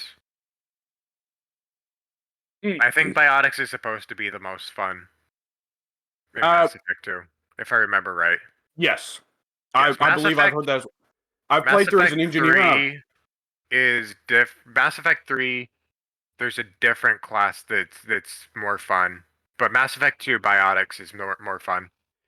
I don't know it's the a one. Very funny. Yeah, go ahead. I think Mass Effect 3, the tech class, is best.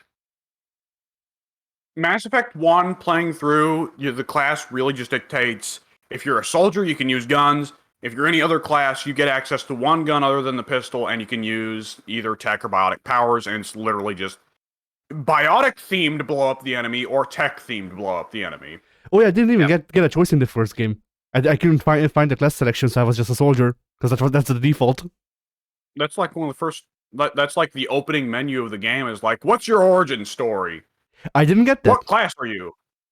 What? Yeah, no. How could you not get that? I don't know. That's how you start the game. I don't know. That's something that you can do the character select screen. No, the first screen I remember getting what was the name, and I just went, all right, John Shepard, cool. John Space Marine. Male Shepard. Yeah. He's so friggin' lame, though. Yeah, bad decision. He's a much worse voice actor. Oh, yeah. I mean, his competition was Jennifer Hale, so... Yeah, to be fair, that's not fair. But... Yeah. he also does just more or less straight up suck. In Mass Effect 1 more so. He got slightly better in 2 and 3, but in Mass Effect 1 he just sounds bored to be there. Yeah, I mean, I just figured I'll get to hear the Wilbang okay normally, and then no, because I didn't go out of go out of my way to romance anyone. And in fact, if anything, I went out of my way. In fact, if anything, I went out of my way not to get romance by Liara because I did her mission the last because the game didn't tell me where she was. The romance options in Mass Effect 1 kind of suck. They get They do. better in 2 and 3. So, two things. First of I all, skipped romance in 1, I think, when I played it. yeah, I 'Cause skipped it on my first playthrough as well. The second playthrough, I did Although, romance Liara. there are some funny dialogues you get if you romance one character in Mass Effect 1 and then romance another character in Mass Effect 2. I guess it's not a spoiler, but Liara and Tali have some funny exchanges because of that. Yeah, well, Liara has at least one funny comment for every potential character you can cheat on her with. Yes, but Tali is the most funny from what I saw. Tali is funny, but with Thane, she's mean. She's very mean with him. Yeah. But what was I going to say? Yeah. First question is: did you accidentally romance the Asari consort? No. Because you can very easily accidentally have sex with the Asari consort. I did. There's a sentence. I was I just didn't- like, oh, she just wants to give me a reward. No, she wants to. I didn't do her mission because once again I was like, I'm gonna do the side missions next mission or after the next mission, and turns out next mission was the last mission of the game. So when you complete the Asari consort stuff, she's like, "Yo, here's a necklace." The Paragon choice is "Thank you." The Renegade choice is, "Ooh, can I get something else?" Oh, Yes, is she the woman that kills you? No. No, Okay. No. That's a very That's different Mass Effect character. 2. Okay. That's Mass Effect 2, and you have to go way out of your way to get that to trigger. Yeah, it's very hard to get that to trigger. In order to get to that choice even being a possibility, Addy, you have to deliberately act like a dumb asshole. I see. Yeah. There is no Basically, reason to have reached that conclusion, and yet BioWare included it anyways, which is so weird. Yes, you basically need a guide to get to that scene. It's that convoluted to get there. Yeah. Which With that BioWare is said- great when they have those. Dragon Age had a scene like that, which is really, really difficult to get to, and you have to complete side missions in a specific order. It was really cool. Anyway, back to Mass Effect. But yeah, like looking at the yeah, go ahead. Oh no, you go ahead and hit what you were gonna say real quick. I was gonna say, like looking at the biotic stuff, like that seems like fun for someone else, because like it's like very close quarters and charging and shit like that. And I hated all of the guns in Mass Effect 1 aside from the pistol, which is probably a problem. I believe that the Sentinel, or whatever it's called, style in Mass Effect 2 and 3 is generally less built around guns.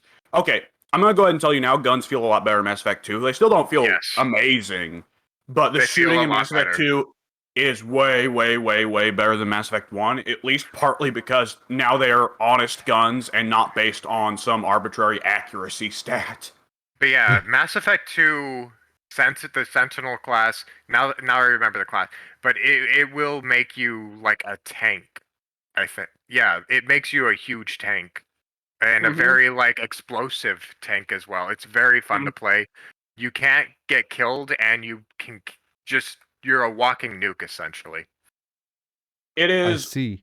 Well, on top of that, like the big thing everybody loves about it is the charge ability, where you very fast, very aggressively dash forward into people and send them flying. That's Vanguard. That's Vanguard, not Sentinel. Yeah, that's Vanguard. I forget what Sentinel does, but Vanguard, yes. Oh wait, actually, Sentinel was a tech-based one, I think. Sentinel is hybrid tech and biotic. But Sentinel is the most fun class. Pick Sentinel. It's yeah, you get tech armor and then you get overload, which Mass Effect 3 that's not so good, but Mass Effect 2 very strong, very fun. One thing that really needs to be mentioned, I think we've told you this before, but I'll mention it again just to reemphasize it. Each Mass Effect gets less and less RPG and more third-person shooter with some very Yes. weird alternative class choices. Yes. Mass Effect 3 has the best gameplay of the, Yes, of the easily. series. Well, Mass Effect Andromeda now has the best gameplay, but considering the rest of the Andromeda's game sucks. Yeah, you avoid Andromeda because the story sucks and the graphics are weird and all that, but Andromeda did, for some reason, add, like, full-blown melee combat with combos and everything. And I don't just mean, like, combos as in circle, circle, circle. I mean combos as in circle, circle, use a biotic power. Okay, we're in the air, do air combos now, juggle. And it's Yes. what the fuck? Yep. Like, if you play a biotic in Andromeda, you are just straight up a Dragon Ball character. It's insane. The one that seems interesting to me is engineer, just because combat drone. But like that stuff is think of like it's either overpowered or shit. It's gonna be shit in Mass Effect 2. I think it's very strong in Mass Effect 3, though.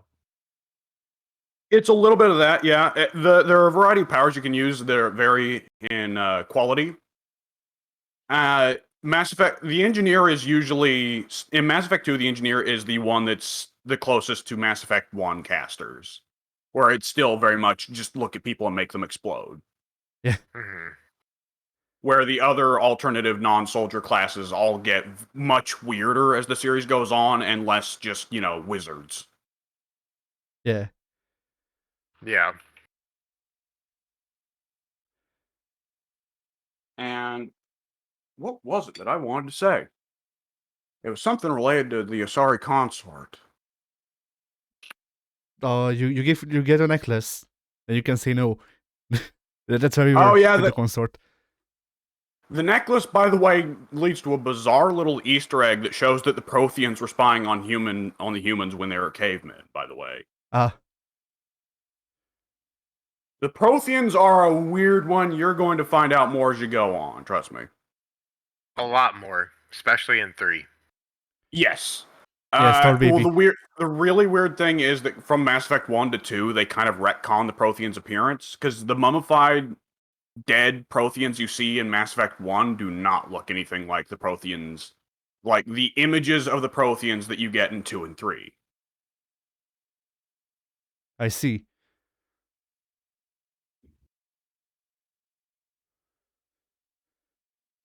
And I don't really know what else to say about Mass Effect, because it was mostly just like Shepard, Garrus, and Tali go on a murder spree through the galaxy. Also, Rex is in the Normandy, and 2 dead people who are not dead yet, but they will be.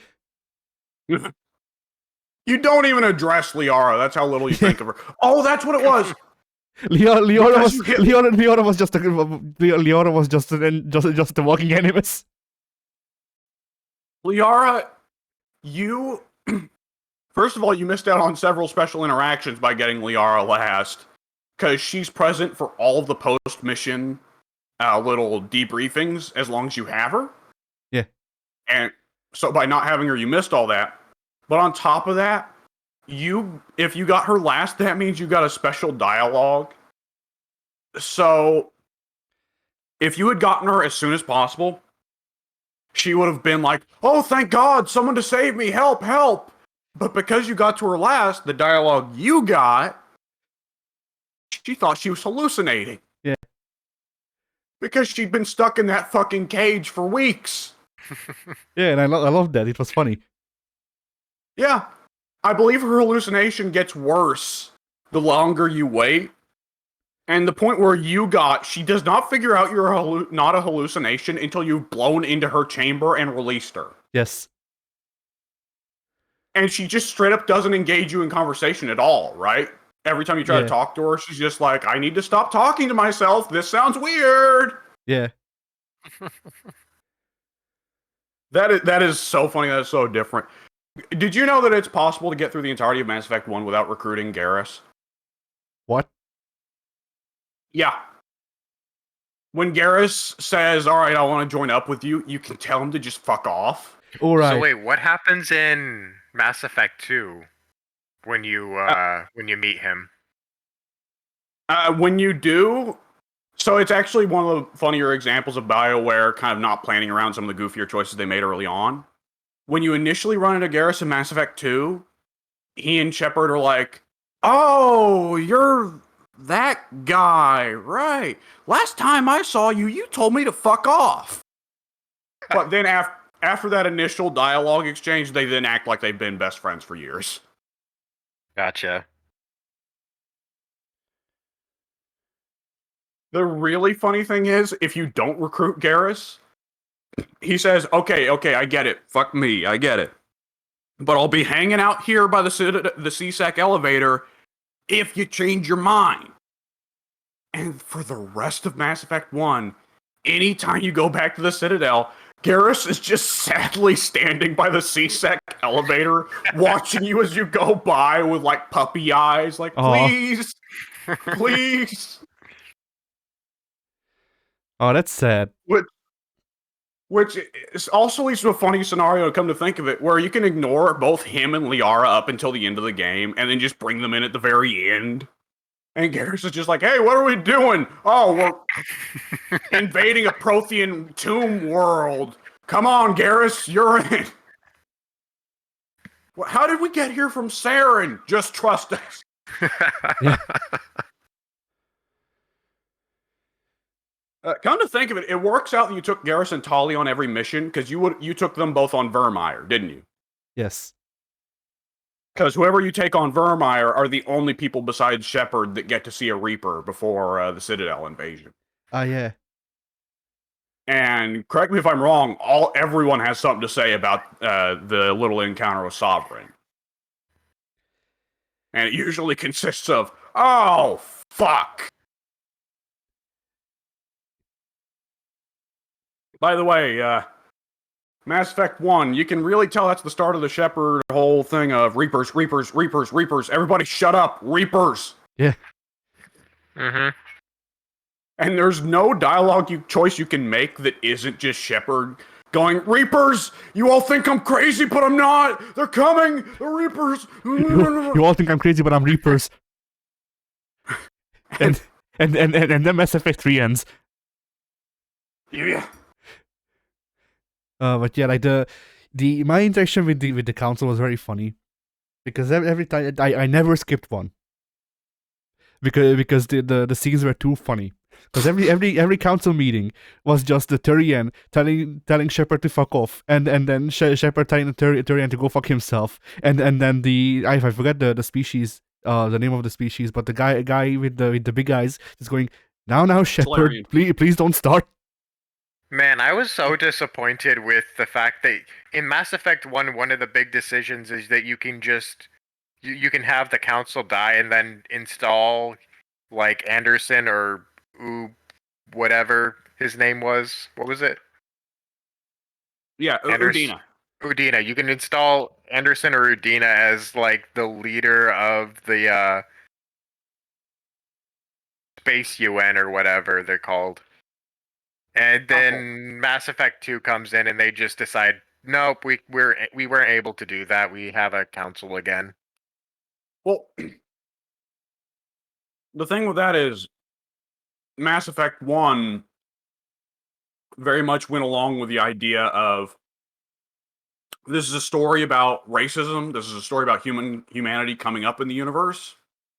And so your final choice is humanity cooperates or humanity takes over everyone else and pretty well colonizes the universe. But that doesn't work at all with the potential sequels. It is way, way, way, way, way too ambitious of an ending idea, which is why the Renegade ending for Mass Effect 1 is just entirely ignored for the sequels. Yeah, it was a real bummer. For my part, I'm not bummed out about it. I think it was ridiculous that it happened in the first place. That's fair, but also it was such a cool. It was really cool that you could make that decision. I feel like it was trying to be too much like Coder, the ending of Coder, Yes. where you could, way too much. And I almost feel like the Renegade ending for Mass Effect 1 should be like a non-canon bad end, like a game over. And it just says, because humanity put so much effort into wiping out the other races of the galaxy or dominating them, They were all vulnerable to the Reapers, and the Reapers just wiped everybody out. Get fucked, nerd.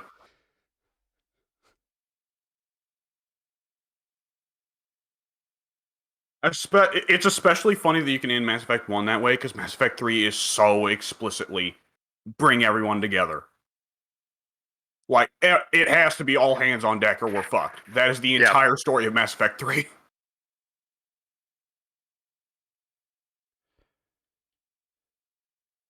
Speaking of KOTOR, one last thing that I just want to get in just because it's so weird and I kind of want to hear both Addy and Soon's perspectives on it. One way it really shows that Mass Effect 1 was trying to be KOTOR, Mass Effect 2 and 3 didn't really care so much. Mass Effect 1 is the only game in the series where you can make party members Renegade or Paragon. You can? Hello? Oh, yeah, that's right. I Yeah. remember that. Yeah. Aiden? I wish more RPGs had that feature.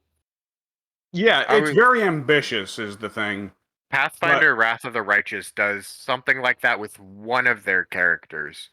You can make her go evil or good, and I really enjoy the fact that you can impact them in that way. That's always been something that I wish more games would do, is you influence your party members to become better people or worse people through your Yes. actions. And it is Caden, Ashley, and Garrus are the three that you can influence throughout Mass Effect 1. Yep. And it's actually different between the three. Caden and Ashley are influenced by what dialogue choices you make. Ashley, you can make her less racist and more accepting. Or alternatively, you can drive her further down the path. The funny thing, I think, is that if you make mostly Renegade choices with Ashley, rather than just making her a worse person, you just end up where you fucking hate each other. I mean, like, Ashley talks about Shepard like, man, the moment this mission is over, I'm gonna fucking leave this ship or alternatively frag you. Yep. Caden, you can make more cynical and jealous and paranoid. And Garrus, it is not dialogue choices. It is the decision you make in his side mission with killing the organ trafficker. Ah. But the important thing is, each of the 6 party members has a discrete Paragon or Renegade rating that you, of course, cannot see. For Tali, Liara, and Rex, it cannot be changed. Liara is automatically 95% Paragon. Rex is automatically 95% Renegade. Tali is neutral. Which is important to remember for Mass Effect 2, because Tali's not so nice in Mass Effect 2. But Yep. the choices you make with Garrus, Ashley, and Caden will push them hard in the opposite direction if you make those choices. Ashley, by default, is considered Renegade. But if you talk to her with the Paragon options, you'll push her to 100% Paragon, higher than Liara. With Caden, it's the inverse. And with Garrus, I think he starts off slightly Renegade, but you push him Paragon as well. You can push him Renegade too. Yeah, you're right. You're right. Yeah, you can push him very Renegade as well. He gets very psychotic. And that's what I ended up doing. He becomes a murderous psychopath. I don't know I don't know where my Garrus would be then, cause like I killed a lot of people with him around, but at the same time it was just like this guy is fucking like, you know, locking down an entire planet and trying to extort people money to leave. So like, well, it's not anyone you kill. It's specifically, did you do the side mission with Dr. Hart? I don't remember. It You took probably didn't then. Yeah. Because that is the one singular character, it matters whether or not you kill them, that determines whether Garrus is Renegade or Paragon. And the thing that is most important there is the character's hidden Renegade or Paragon score controls what choices they advise at big choice moments. So, you can end up with some very funny stuff because all 6 party members got programmed and have the voice acting to advocate for any choice you can make in the game, regardless of how much it actually makes sense for their character. And because And this leads to goofy things where, like, if you took Ashley all the way Paragon, and for the fight with Saren, you take Ashley and Liara, then afterwards, when it's the whole thing of should we save the council or not, right? Yeah.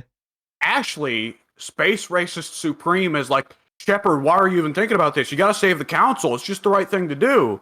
While Liara's like, nah, man, fuck the council. Let those fuckers burn. And conversely, Rex, who is like, man, the council's screwed up. The Solarians, oh, fuck me. But if you've pushed Caden or Garrus all the way Renegade and take them with Rex there, Rex is like, oh, we gotta save the council, Shepard. And Caden or Garrus is like, what about human dominations, though?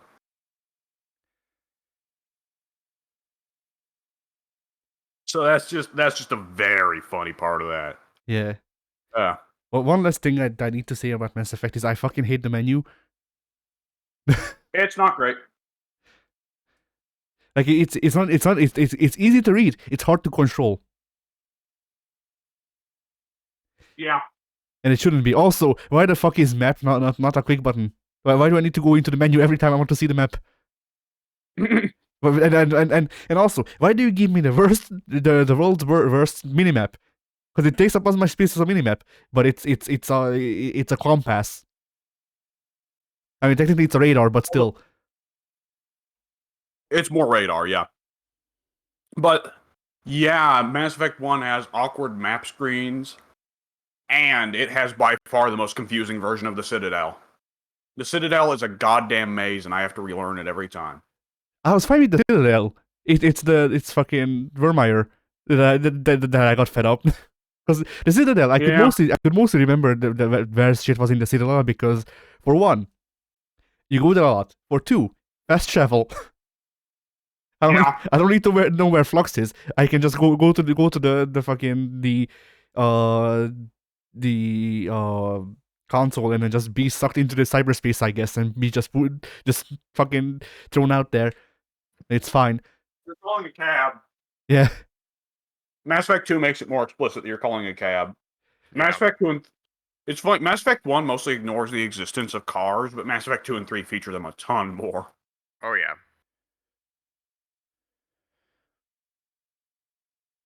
But yeah, like I just like it's. I was tempted to say I can't stand this menu, and that is just hyperbole for the sake of hyperbole, but it is very bad. Like it's still better than Fallout 4. I don't remember this Fallout 4 menu. Oh, you're not talking about the dialogue wheel? No, I'm talking about the menu wheel. Huh. No, the dialogue wheel is fine. That I'm cool with. I can make sense of that. No, the actual menu when you press pause. That is still a dialogue wheel for some reason. I wasn't opinionated on that. No, the dialogue wheel also sucks because it has the same problem as Fallout 4, and there's literally nothing else to say about it. But that's it. Yeah, I hate the dialogue wheel. I could rant to you guys for hours about the dialogue wheel and how much I hate it. I won't, but I could. Yeah. Soon is right now wearing a shirt saying, "Ask me about the dialogue wheel."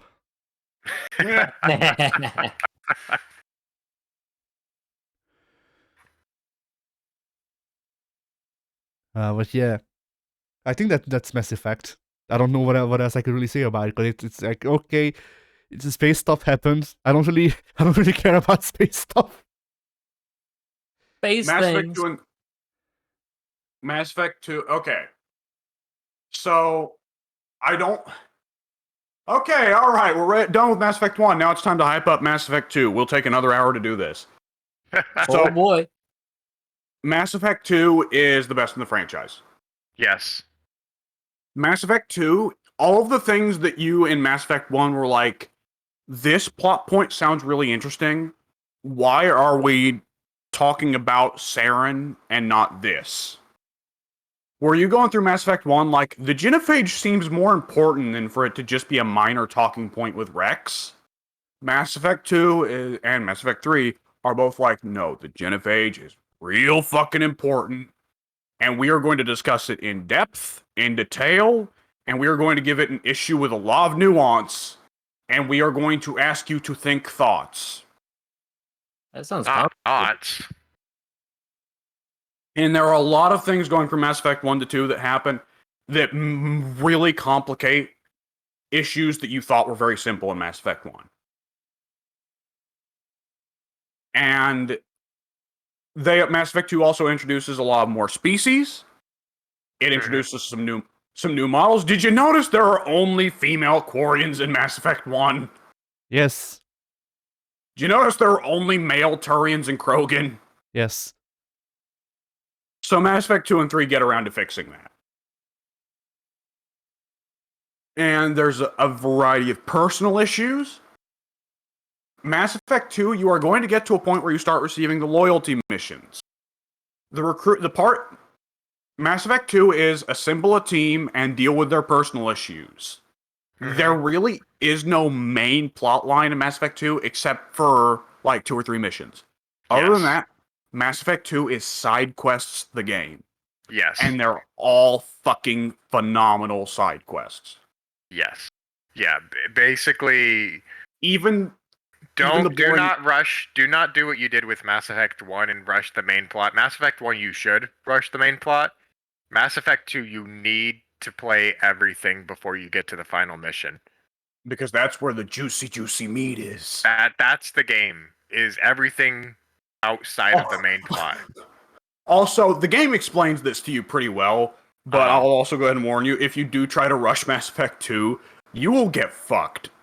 I mean, you will get capital F fucked. Do every side mission or you will get fucked. Mass Effect 2 is a game where your choices matter a lot. And if you go through things lackadaisically, I just want to get through this and be done with it, you will get what you pay for.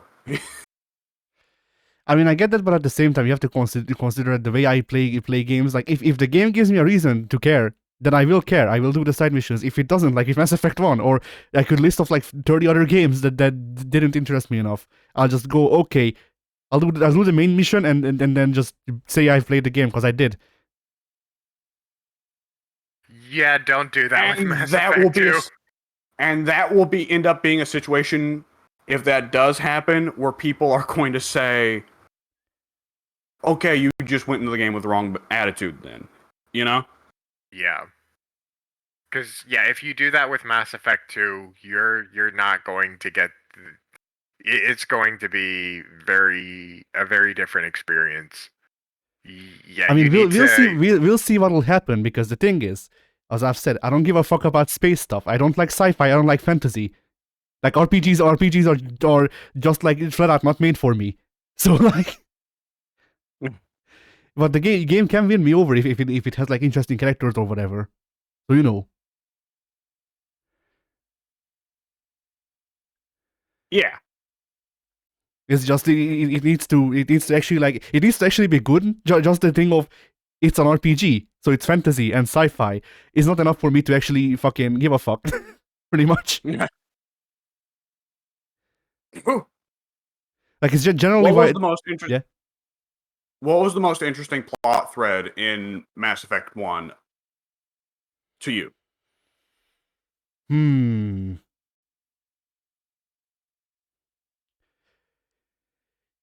I mean, probably the fucking Bug Queen the Rek'Nai. There we go. The Rachni skip out on Mass Effect. No, that's not true. The Rachni do come up in Mass Effect 2.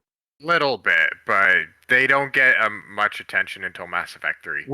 With that said, if that's the path you're going down, the Rachni are the thing I thought was the most interesting about Mass Effect 1 as well. Mass Effect 2 explores a lot of that. A lot of the very weird, complex moral questions of, like, can you trust this? Is this, like, is it just the morally right thing to do, even if there are severe risks associated with doing it? Is it better to be practical or to be good? Yeah, like Is there- the most interesting part of Mass Effect 1 for me was trying to play Shepard as an anti-hero who is still at the same time trying to be a great uniter, of just being like, all right, whatever, whoever is like, all right, I'm gonna kill that fucker because he's a different species. I'll just shoot them instead. That's why Yeah. Ashley's dead. That's pretty well the way that Shepard's meant to be played in Mass Effect 3, definitely. It's supposed to be about all hands on deck, bring everyone together. Also, Shepard's starting to crack a little bit under the pressure. Yeah. Mhm. But like aside from that, there weren't any really like particularly interesting plot lines set up just yet. Because like the genophage was a thing, but it doesn't really elaborated on that. That's for this game. Then Garrus was an interesting character, but like, well, Garrus was the start of an interesting character. We'll see how he'll develop. You know, like Garrus was Garrus gets to be a very, very interesting character. Garrus was the elevator pitch of a character. That's more than I can say about most of the other crewmates. Garrus gets a lot more to do in 2 and 3. He does, yes. You will love Garrus. I guarantee it.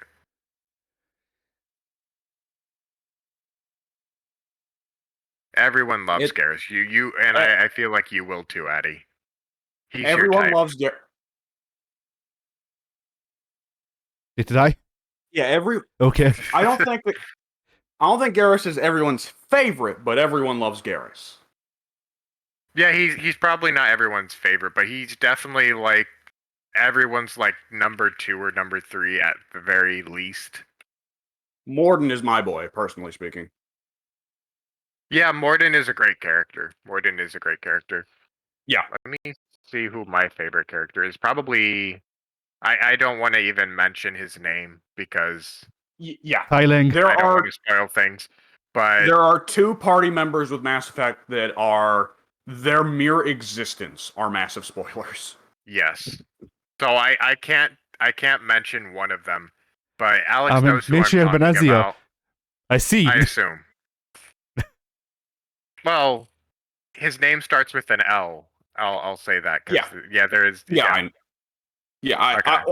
I figured it was one, not the other. Not to dunk on the secret party member from Mass Effect 3, who isn't really a secret, but the secret party member from Mass Effect 3, but he didn't seem quite as deep or as world-changing for your perspective as the secret party member from Mass Effect 2. Yeah, the secret party member from Mass Effect 2 is probably my favorite. Well, Yeah, not secret. He's in the base game. But the funny thing is, both of our picks are dudes who are cool as hell in Mass Effect 2, and then are also super important to Mass Effect 3. And if you get them killed in Mass Effect 2, you are in deep, deep shit. Yep. Which, I guess I should go ahead and warn you about that, Addy, just real quick. Mass Effect 1 and 3, about half the party members can't be killed under any circumstances. Mass Effect 2, literally anyone in the party can die, depending on the choices you make. Every single All right, party member. Kaden dies. It has been decided. Which It is the decree. Caden can't die. He's not a party member. You'll want Caden to die. You'll want Caden to die. You will want him to die, but he can't die. He can die in Mass Effect 3, though, I think. Can he? Yeah, you get three opportunities for Caden to die in the series, including Vermaya. Yes. Though the third circumstance is a situation where you must have fucked up bad if it happens. The second one is the best circumstance, though. Oh yeah. Well, the great thing about that is there's variation on what can happen too. Uh-huh. That can lead to several talking points depending on who you happen to have in the party and what choices you make.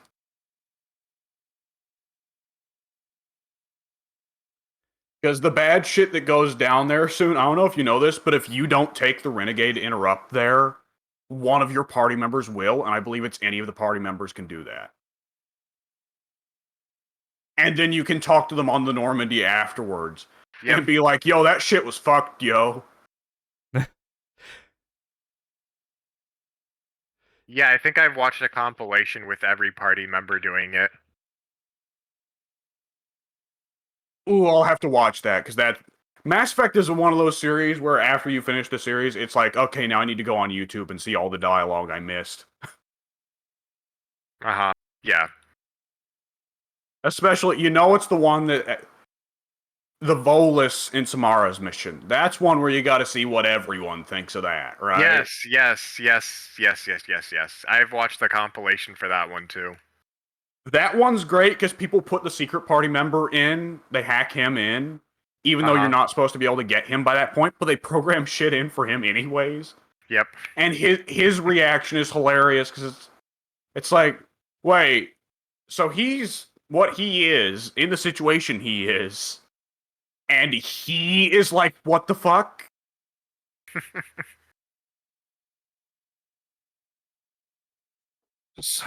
Oh man, I wish that Mass Effect 3 multiplayer still existed, just because I never got to play the Volus characters. Yeah. So that's the big miss out for the Legendary Edition, Addy, is Mass Effect 3 multiplayer is gone. I really wish Mass Effect Andromeda let you play any race.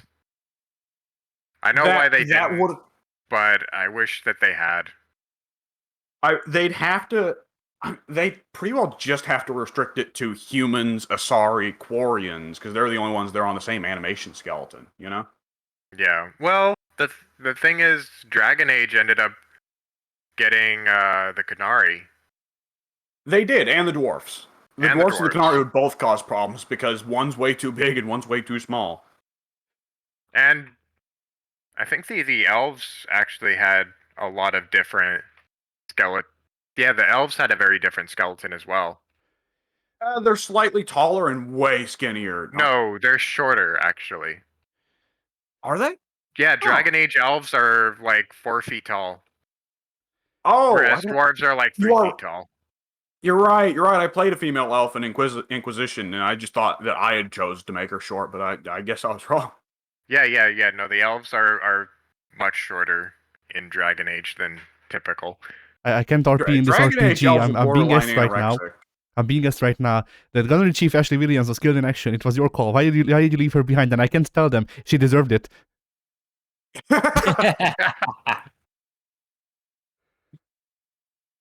In hindsight, I probably could have saved both, but. Where's the fun in that? Where is the I wish Kaden would have died too option. If it was my choice, they both would have had the bomb. Yeah. Only problem with that theory, though, is if they could have fought by each other's side, they might have lived, and that would have been an unacceptable. That's the thing. Like, Ash could have still been on the AA gun. Fucking Kaden could have still did the bomb, and then just. And I wish I had an option of just stand in the elevator, just wait for it to blow over. It'll be fine. We've forgotten one more character that can die on Vermeer that's actually kind of important. I have to ask, did Kirrahe live or die? No.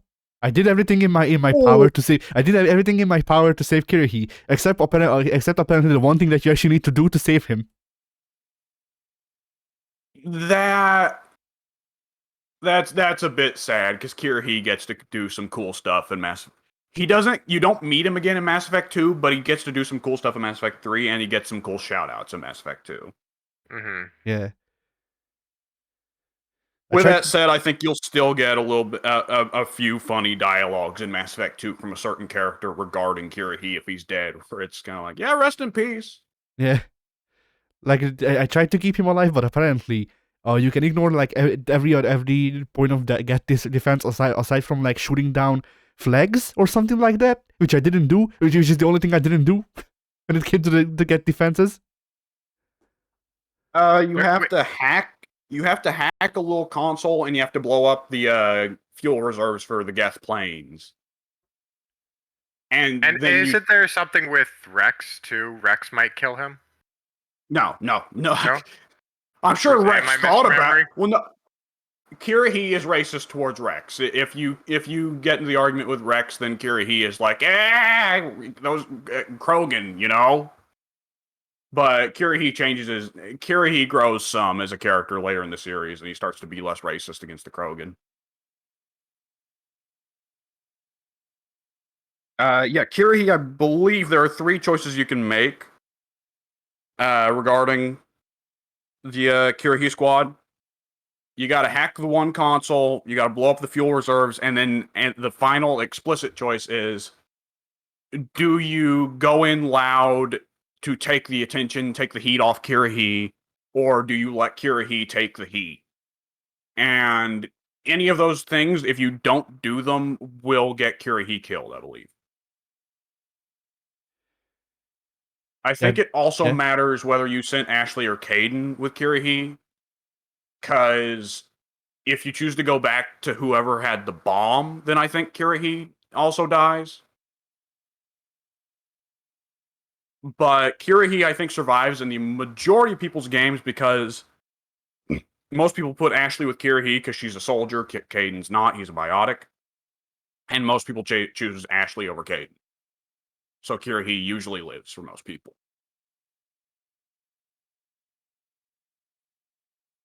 I chose Ashley because I hope that she would just get shot by a stray shot. You hoped Kirihee would frag her. Sure. Like before combat in the tent, Shepard just goes up to Kirihee, and then the whispers in his ear, just it's fine. If she doesn't come back, it's okay. Yeah. And Kirihee just looks at him puzzled. That or Kirihee looks at him and goes, actually, there's a squad member or 2 I'd like you to take as well. Yeah.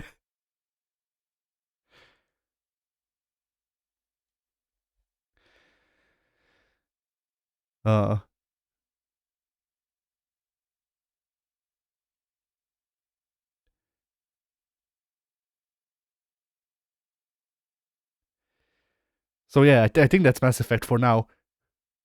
Yeah.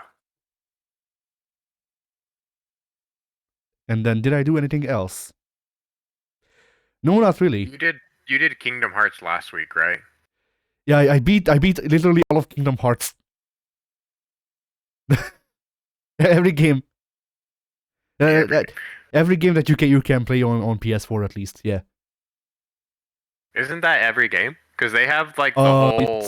It's not they have the story of Recoded and 358 over 2 days, but they're not playable. So technically, I didn't beat those games, but I did see the story. And also Okay. Key. Kingdom Hearts Key was a mobile game that they turned into a movie. It's just a flat out straight up movie.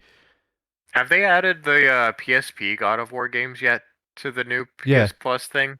Yeah. Because I thought that they had removed them for PS Plus. They were on PS Now, but I thought they had taken them off for PS Plus. But Ascension is definitely on PS Plus because I've seen it a couple I know times. Ascension is, but what about the PSP titles? Because they were on PS Now, but they were not on PS Plus when it initially came out. They are. They are now. Okay, cool. I'll have to try those out, maybe, potentially. I still need to beat God of War 2, actually. I still need to beat God of War 1. It's just like they don't have. Wait, do they have God of War 1? Yeah. Yes, they have the entire series. Okay. The thing that's keeping me from. They have the entire series minus free-to-play Soul Calibur. Yeah. What with that? They even have Mortal Kombat? Yes, Mortal Kombat 9 is on PS Plus, including Kratos as the guest character. Is it? It's not over here, I don't think. Yeah, there's regional differences.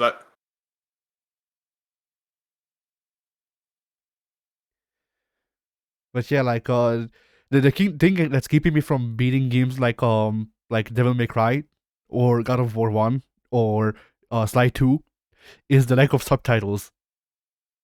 Because sometimes if I get stuck on a level, I don't want to listen to the game anymore. I just want to put on some like music or something while I finish the stuff. But then when I get into a cutscene immediately after, I actually want to know what's going on. And I can't really rapidly switch between the two.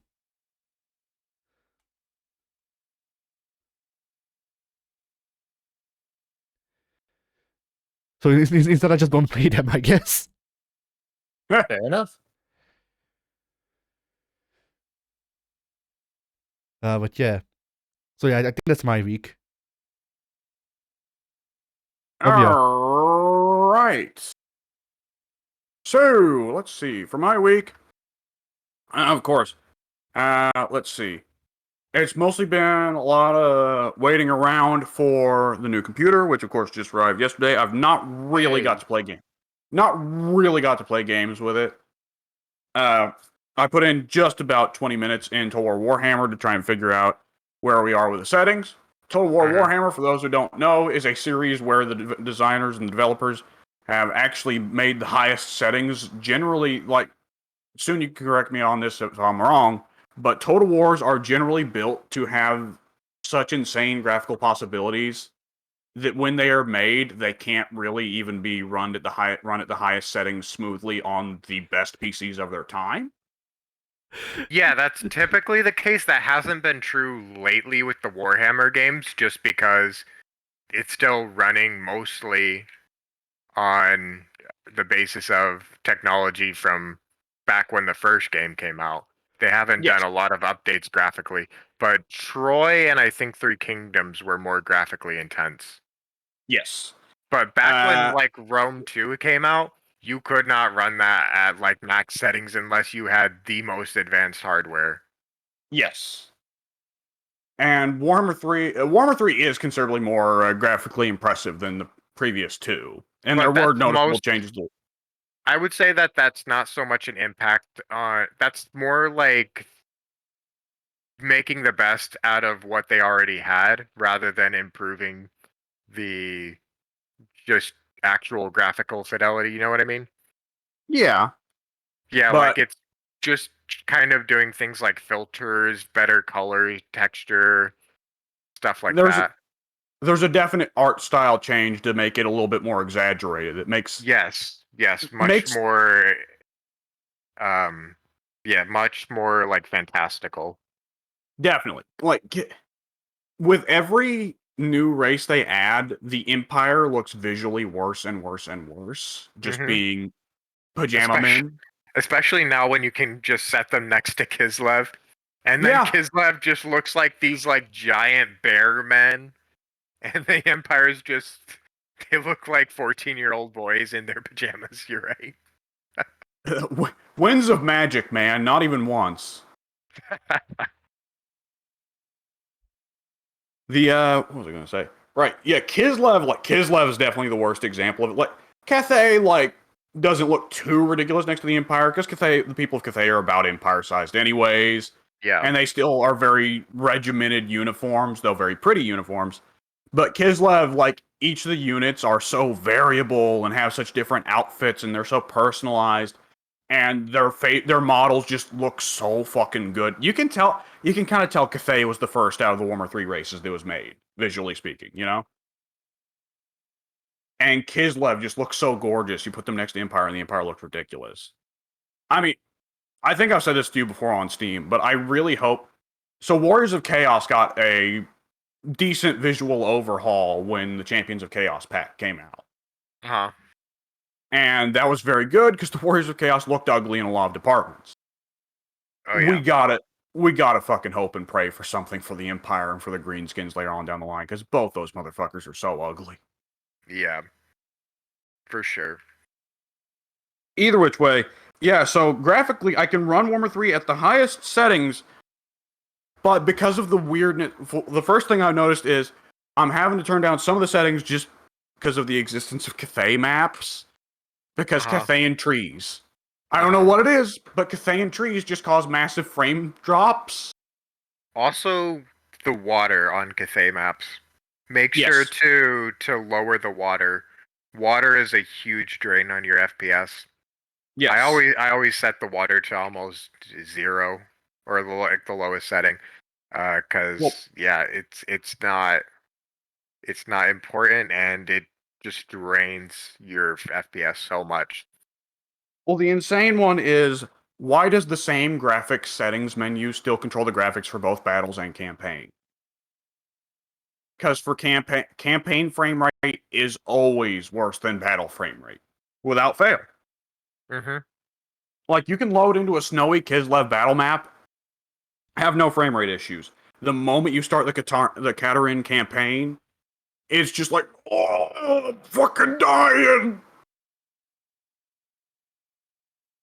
But yeah, I'm working my way around that. It does seem that so far the only game I have had any issues with at max graphics that I've got to test out, which admittedly is a short list because the other one is Vermintide. But so far, Total War Warhammer is the only one that has caused me problems. Vermintide 2 I have run at the absolute highest settings and looks gorgeous, no frame rate issues. So, woohoo! The important thing is this computer actually has a sizable internal SD. Or SSD, excuse me. So Total War Warhammer now loads way faster. Thank God. It can actually start up a Nice. campaign in under a minute, which is insane. I really need to get more storage space so that I can actually store Warhammer. I really need to get an actual PC instead of the breadboard that I'm working on. I need storage so I can hold more than just Warhammer.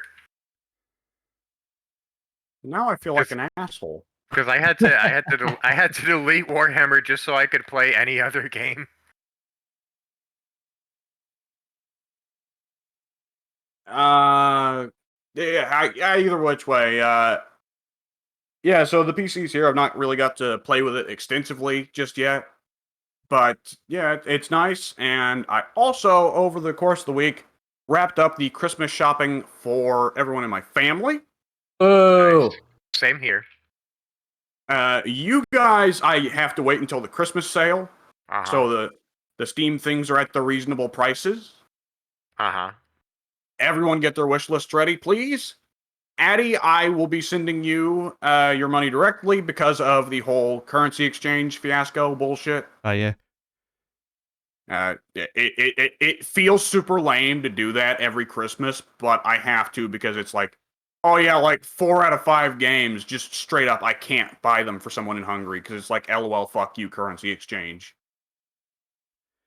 Get fucked, nerd. I mean, I prefer it this way because like I prefer getting money overall because like it's easier that way. If I need something, if I have an emergency, it's easier to spend money, you know, pretty much. Yeah. Yeah. So, Pink and Soon, get your fucking wish lists in orders, motherfuckers. will do. You no good pricks. I think I already have mine mostly set up still. The problem is Also, that I'm most of saying the this games in- that I still have on my wish list don't really go on sale. You've also got a lot of games that you're just mildly curious about. Yeah, I do. And a lot of games on my wish list are actually for other people. Yeah. Well, that's the trouble is Steam doesn't let you have like a secret, like discreetly track the price of this item, but don't put it on my wish list option. Yeah. And True. you also can't track the price of anything that you already own. True. Which is a problem because I want to buy more copies of like Vermintide or whatever for everybody, but I can't really know when it's on sale because I already own it. Yep. True. Yeah, either which way, got that all sorted out. What was it? I also need to remove some stuff on my wish list that I added that's now on Game Pass. Watch me spend all of W's money on getting a VTuber rig without having a webcam.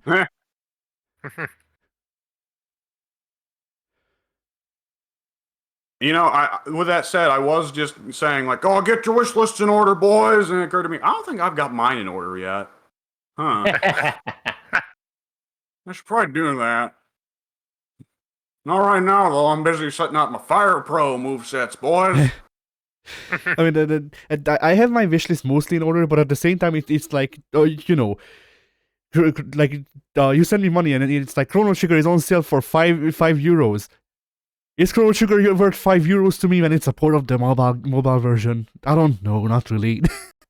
This is how I usually go about video games. Like right now, I've already received my Christmas money from one source, and I could get fucking like a collection of five games or something like that from that money, and you still have some left over.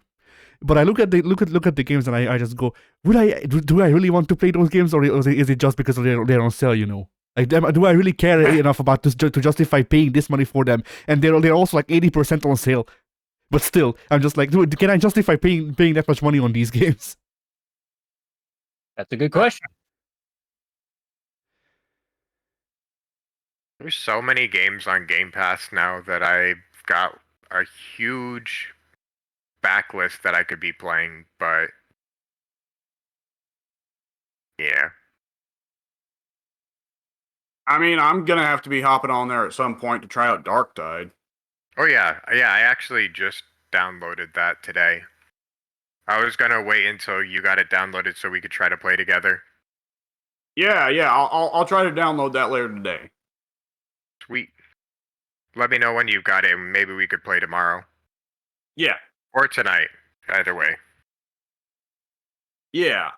I'm curious. So there are 4 classes in that, right? Veteran, Yeah, Psyker, Fanatic, and Ogren. that's correct. And I'm going to guess you'll pick Ogren. Of course. Okay, that makes sense. So it's the boring choice, I know, but I want to go with regular veteran just because I'm a sucker for the standard Imperial Guardsman. I like the little guys. Yeah, Which yeah, is that makes sense. by the way, I always like big fat guys. well, it's the funny thing is in Warhammer Fantasy, I bitch about people who are like, I like the Empire because I like the little guys. But then in 40k, it's like, well, I like the Imperial Then Guard because I like the 40K. little guys. Uh-huh. Man, I'm actually kind of excited for the 40K show when that comes out. I am too. Like, I think Henry Cavill being in charge is a good sign. Because Yeah. he does love Warhammer. And I think that he'll want to make sure that it's like accurate to the source material. And I also just kind of want to see 40K in a TV show. Yeah. It's Most 40K games are not that great. There's like a handful out of a boatload of them that are good. well, it's actually a weird thing. There are a lot of good Warhammer 40k games, but you feel influenced to say that they don't have many because there are so many ones that are bad, right? Yeah. Because off the top There- of my head, Dawn of War 2, Gladius, Space Marine, Dark Tide, Mechanicus. Dark are Tide's all- actually getting kind of blasted in reviews from people from what I saw. But I we'll mean, see. Vermintide technically didn't do too well with critics either. Yeah, I'm just saying If, Dark Tide is currently sitting on mixed on Steam right now, which I think oh, there might be it's review bombs from the fact that they're doing the exact same thing they did with Vermintide, and that the base game is very, very, very, very light in content, and then the actual rest of the game gets released as DLC, it's got like fucking 16 levels, doesn't it? something like that. Vermintide's got Which like 16 fucking levels. What do you got to bitch about? Oh, excuse me, DLC exists, and it didn't just pop right into your pocket by virtue of you being you. I'm sorry. basically that's Cry me probably a what's river, going bitch. on. That's probably what's going on. But yeah, And you know, so there's a distinct chance that people are probably also angry because you can make characters that aren't white. yeah, I also heard And I'm that not just saying this because like fan Demon bases and Hunters. Steam reviewers bad, but there are certain parts of the 40k fan base that are fucking crazy. Yeah, I also heard that There the is, Demon Hunters game was pretty good, like a pretty good XCOM type game.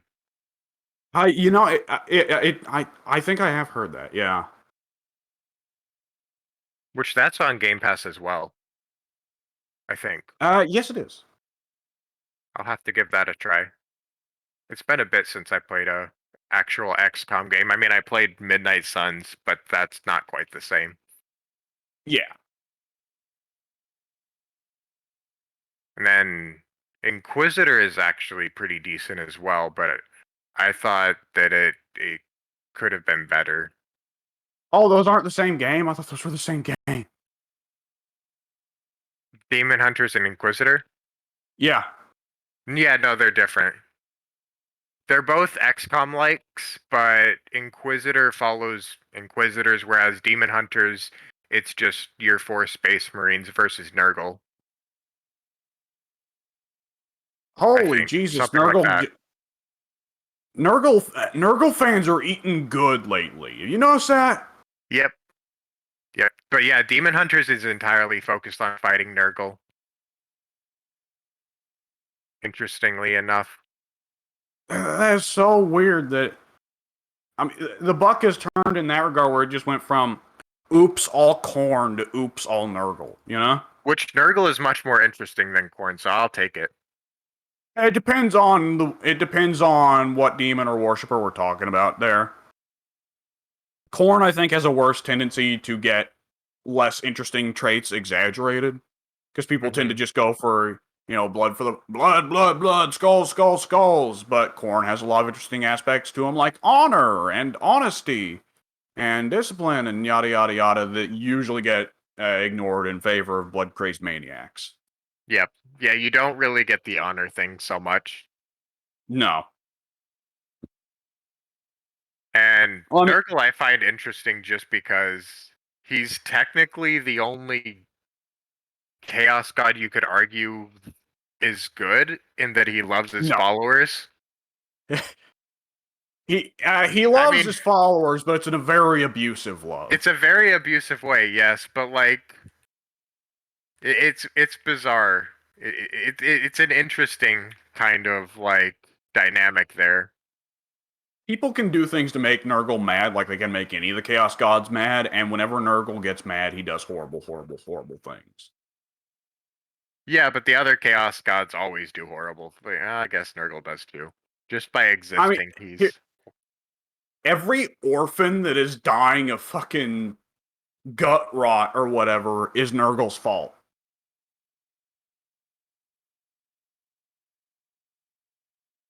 Like, Nurgle, more than any of the four Chaos Gods, is the enemy of the common man. yeah. And Pink and Eddie are both sitting there like, these guys are fucking dorks. Just a little bit.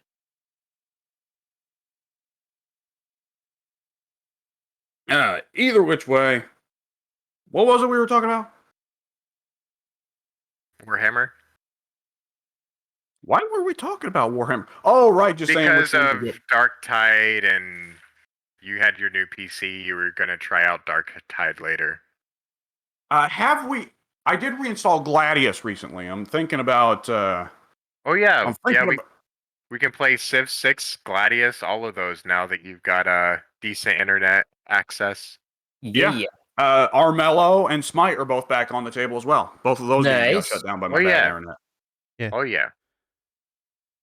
So all Which of I those are would back have. on the table. You'd have to let me know which games ahead of time because I have to switch out which games I have installed on my computer. You make it sound like half of your hard drive just disappeared. I have 400 gigabytes, and every game it takes up 100 gigabytes Two- nowadays. 200 gigabytes is Warhammer 3. 200 is Redborn. No, for real though, Warhammer takes up like 150 gigabytes of my hard drive Mm. if I have it downloaded. No, they updated it so it is down to just 100. Well, still 100 gigabytes out of 400 gigabytes. Uh, I just got a game that's 80 gigabytes that I want to try out. So and then let's see. Smite is 30 gigs. Gladius is 3 gigs. I'm trying to play Divinity Original Sin 2 with my fiance on the side, and that takes up like 50 gigs. Holy shit. And then I've got a couple games for her on my computer that each take up like 30 to 50 gigs. Why would Divinity 2 take up so much? That's not a pretty game. It's a big game. I guess so. It might be less than 50. Let me actually see. I'm not sure how to check how big it is. How do I see that, actually? Is there a way to check that easily? I don't know. But it definitely takes up at least 30 gigabytes.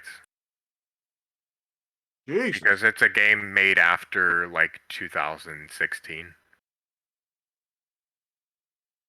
I mean, hell, the 80 gigabyte game that I just bought is a city builder. So, Jesus. Yeah, games are just crazy nowadays. They are not designed for SSDs.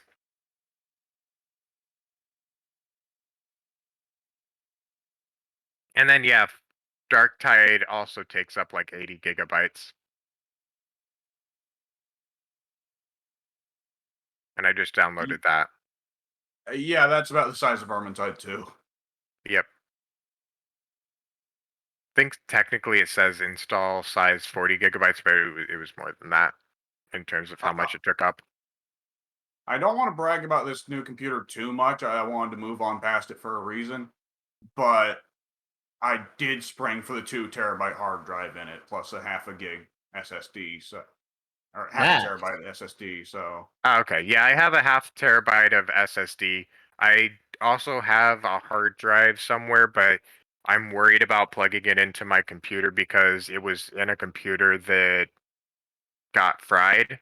So I don't want to risk any like residual damage coming over to this computer because that can happen.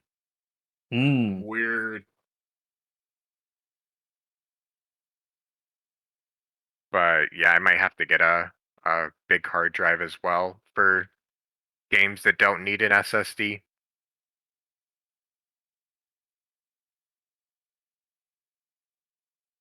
Yeah. Yeah.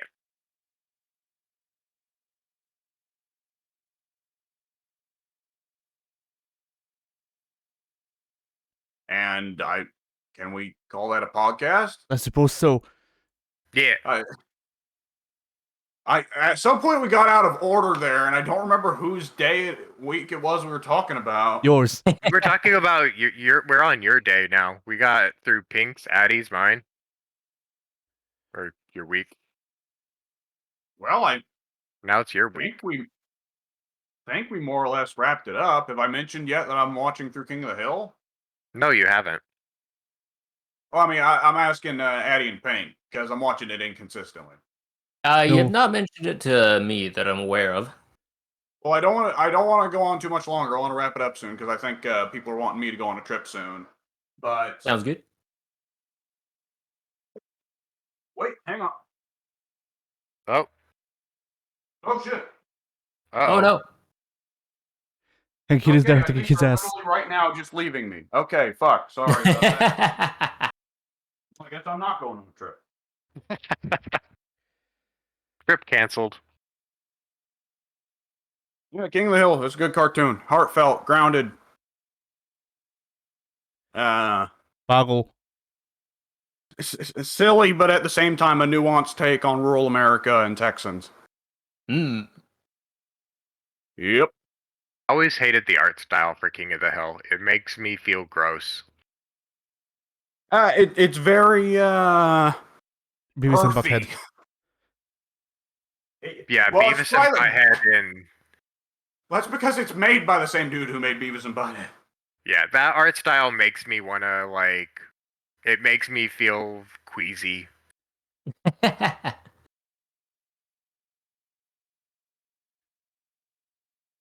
The boy just ain't right. God dang it.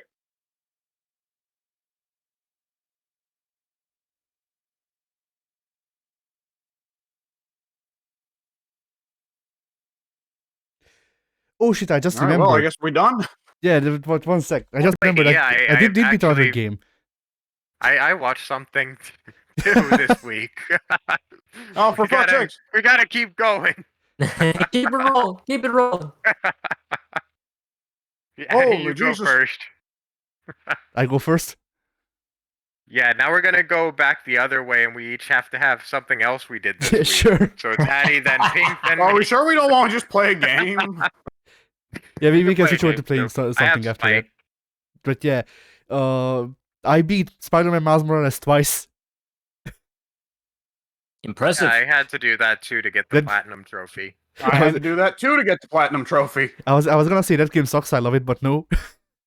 Both I of those are speedran over exaggerated. through- I speed ran through that second playthrough. I finished that second playthrough in like 2 hours. I couldn't speed. Me too. I couldn't speed on the second playthrough because they removed the skip cutscene option on PS4. Oh, Ugh. Oh, because the cutscenes are loading screens. Yes. Hmm. Well, because you see, then it would make sense because then it would just need to load, and then you can just skip. No, no. Oh man, that's All- one thing that I hated about God of War Ragnarok was you can tell that they had still around the PS4's loading screens, and those weren't really a thing in the PS5 version, so they just have like awkward moments where you're just basically waiting on the things that were supposed to be loading screens until they pop in the actual like loaded content. It's weird. You whenever you play Alex, you'll see what I mean. But yeah, go ahead, Alex. I can imagine because there's one particular moment from the final boss fight of God of War 4 that I think you, me, and Addy will all remember as the most obvious loading screen in God of War 4. Do you remember? In the final boss fight with Baldur and the giant, when the giant picks Kratos and Atreus up, and Kratos and Atreus just make their idol poses inside the giant's hand and can't see outside. Oh yeah. yeah, that's right, yeah. And it just hangs for an uncomfortably long time. Yeah, in God of War Ragnarok, they still have that thing where you're traveling through the roots of uh Yggdrasil, Yeah. but it's basically they don't load it until the dialogue is finished. And so it's like the moment that the dialogue finishes, the door pops up.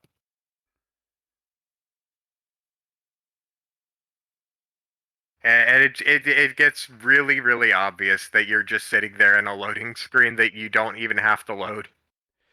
I mean, I'd Yeah. say that those Animus type loading screens are better still than the crawling through the ravine. Oh no, they are. They are. It's just that you don't need them on the PS5 now. Yeah. Because he could just like walk through the door, you have a bright light and then it's loaded. You know? Yeah. Like what happens in Ratchet and Clank. But then wouldn't you Yeah. miss out on lore? There's lore? Yeah, but you could just go and like row your boat for a little while to get the lore. I guess. But I- the boat is a loading screen too.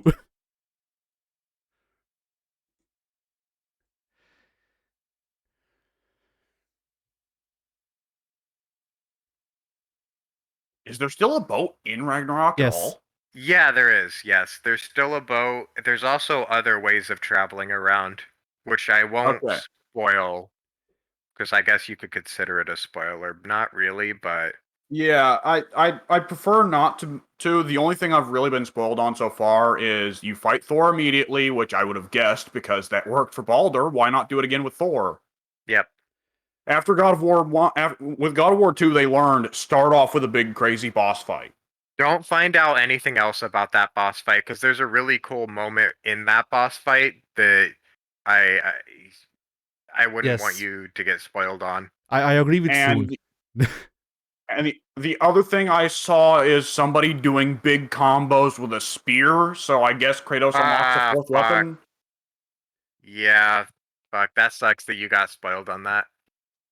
Well, it's cool to have a spear. That's a very unusual weapon for a game like that. I'm going to assume it's either a Valkyrie or Odin's spear. Oh, you'll have to find out. Yeah. Oh, I did also see a stretch where they were playing as Atreus, but I didn't see any Atreus gameplay like combat, just them wandering around picking loot up as Atreus. And I mean, Okay. we all knew going in there had to be a stretch where you play as Atreus. Of course, that's the Yeah. whole fucking point of the multi-generational story. Yep. There's one really, really big twist that'll like completely change your perception of the game, like as you're playing through it, if you find out about it. So, Well, nothing's ever simple regarding Odin or Loki. They're both tricky fuckers. yeah, there is a very big twist that, like I said, it affects everything in the game. Basically, the whole game, yeah, I can't say very much about it, but it's a very big twist, Please and stop. it will shock you when you get it. You are aware you can just stop, right? This reminds me of when I saw people talking about the Super Best Friend, or not the Super Best Friends cast. It was the cast of Super Beast, and it's like I love listening to 40 minutes of these two people going, "We can't talk about this thing, but it's really hype, but you can't talk about it." Yeah.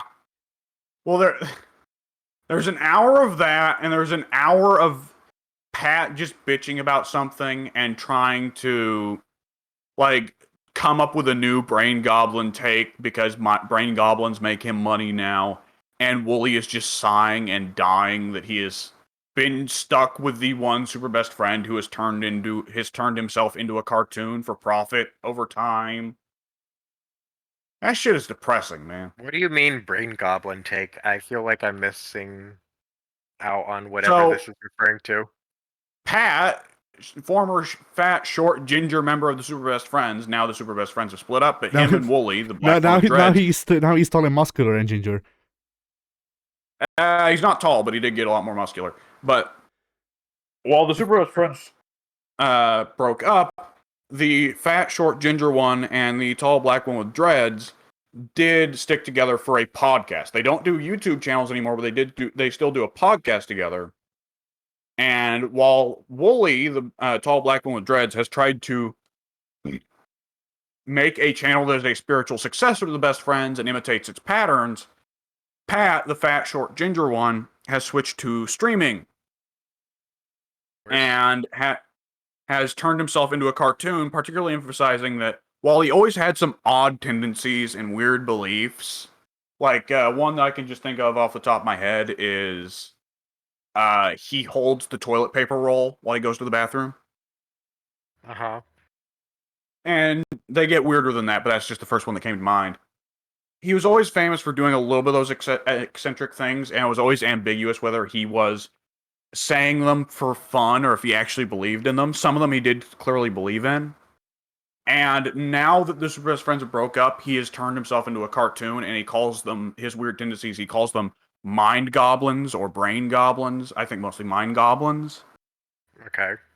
And he is constantly revealing new ones about himself.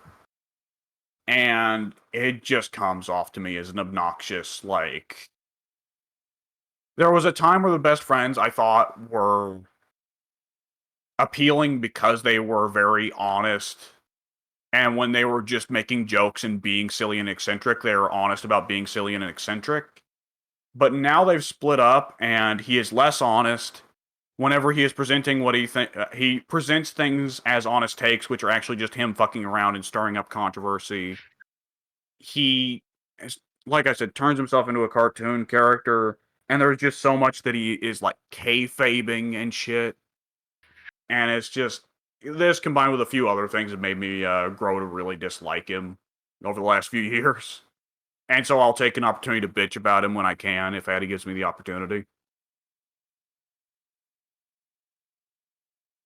Which, I mean, I'm sure each of us would have some of that with some YouTuber. I mean, with Mike, you just need to say the I word used to YouTuber. love Angry Joe. Yeah. And now he's just, he's I always forget he's shadow of still himself. around. He's still around, yeah. He's still around. But now he does mostly, like, movie reviews. I was about to say, didn't he used to? And then I remembered he keeps bringing in his, like, newest girlfriend or whatever to be center stage. Look, guys, I'm banging a hot chick. Ain't that impressive?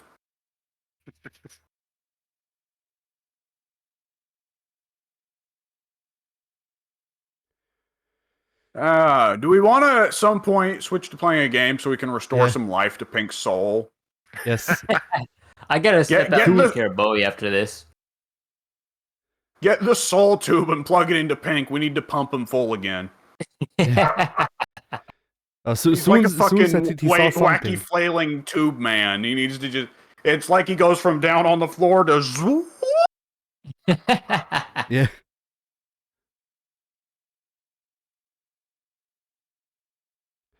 Soon said he watched something, and then after that we can wrap it up, I think. Wait, what? Yeah! What did you watch, you coward? I watched Oh wait, I don't want to say it because I feel like I'll get bullied if I reveal what I watched. I'm gonna bully you either way. Oh, okay. Well, in that case, I watched Wednesday, everyone's favorite Tim Burton Adams Family show. What a Well, dork. Ted's not here. I enjoyed it a lot actually. Though I just generally do enjoy Tim Burton stuff, believe it or Disgusting. I do not. too. I like his style. I don't care. I know Ted hates it. He hates Tim Burton, but I really enjoyed Wednesday. I think it's the best thing that Tim Burton has done in a long time. Uh, and I mean, it's still in the style of Tim Burton, but it's a very fun show. There's some interesting twists that go on, and the character of Wednesday herself is a lot of fun and played to perfection by the actress, Jenna Ortega. Yeah, it's a very fun show with a really interesting protagonist who's not really a protagonist so much as a villain who does the right thing.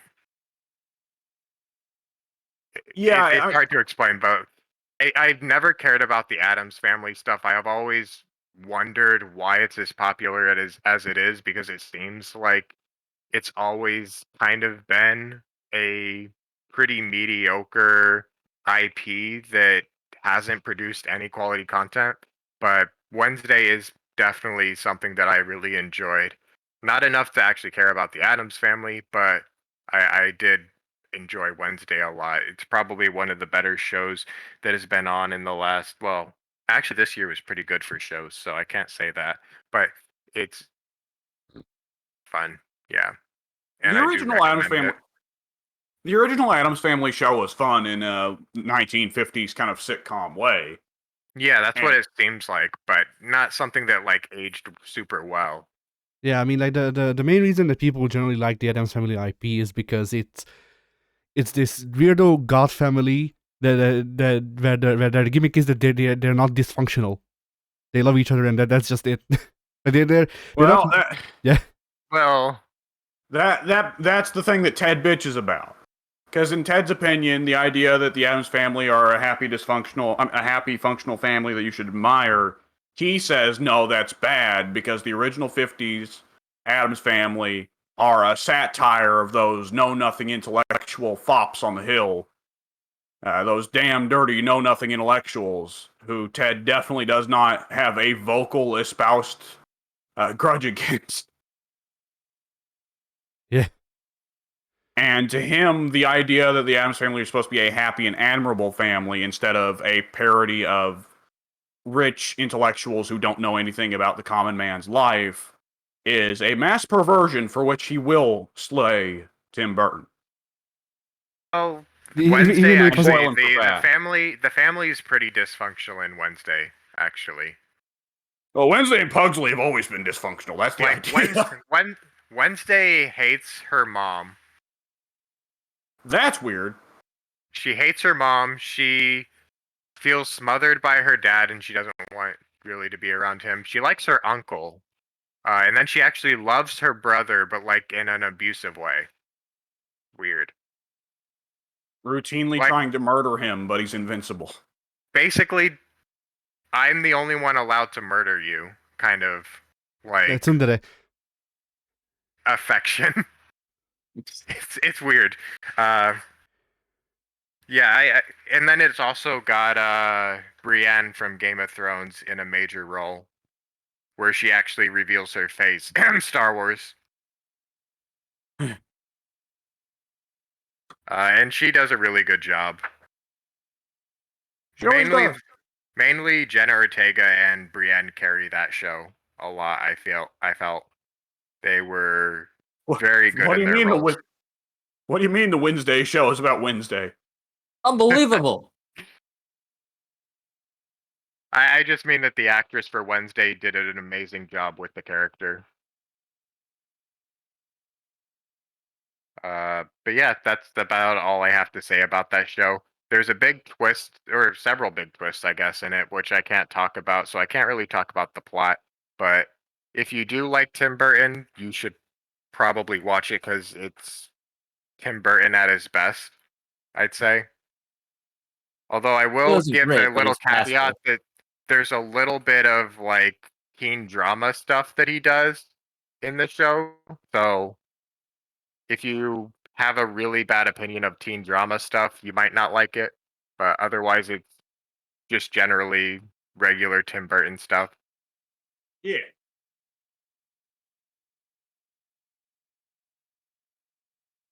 And that All wraps it right. up. Should we call the podcast now? Yes. Fill All it right, with all right. fire. Do you have anything extra to add? No. Ah, damn. I could not complete the circle.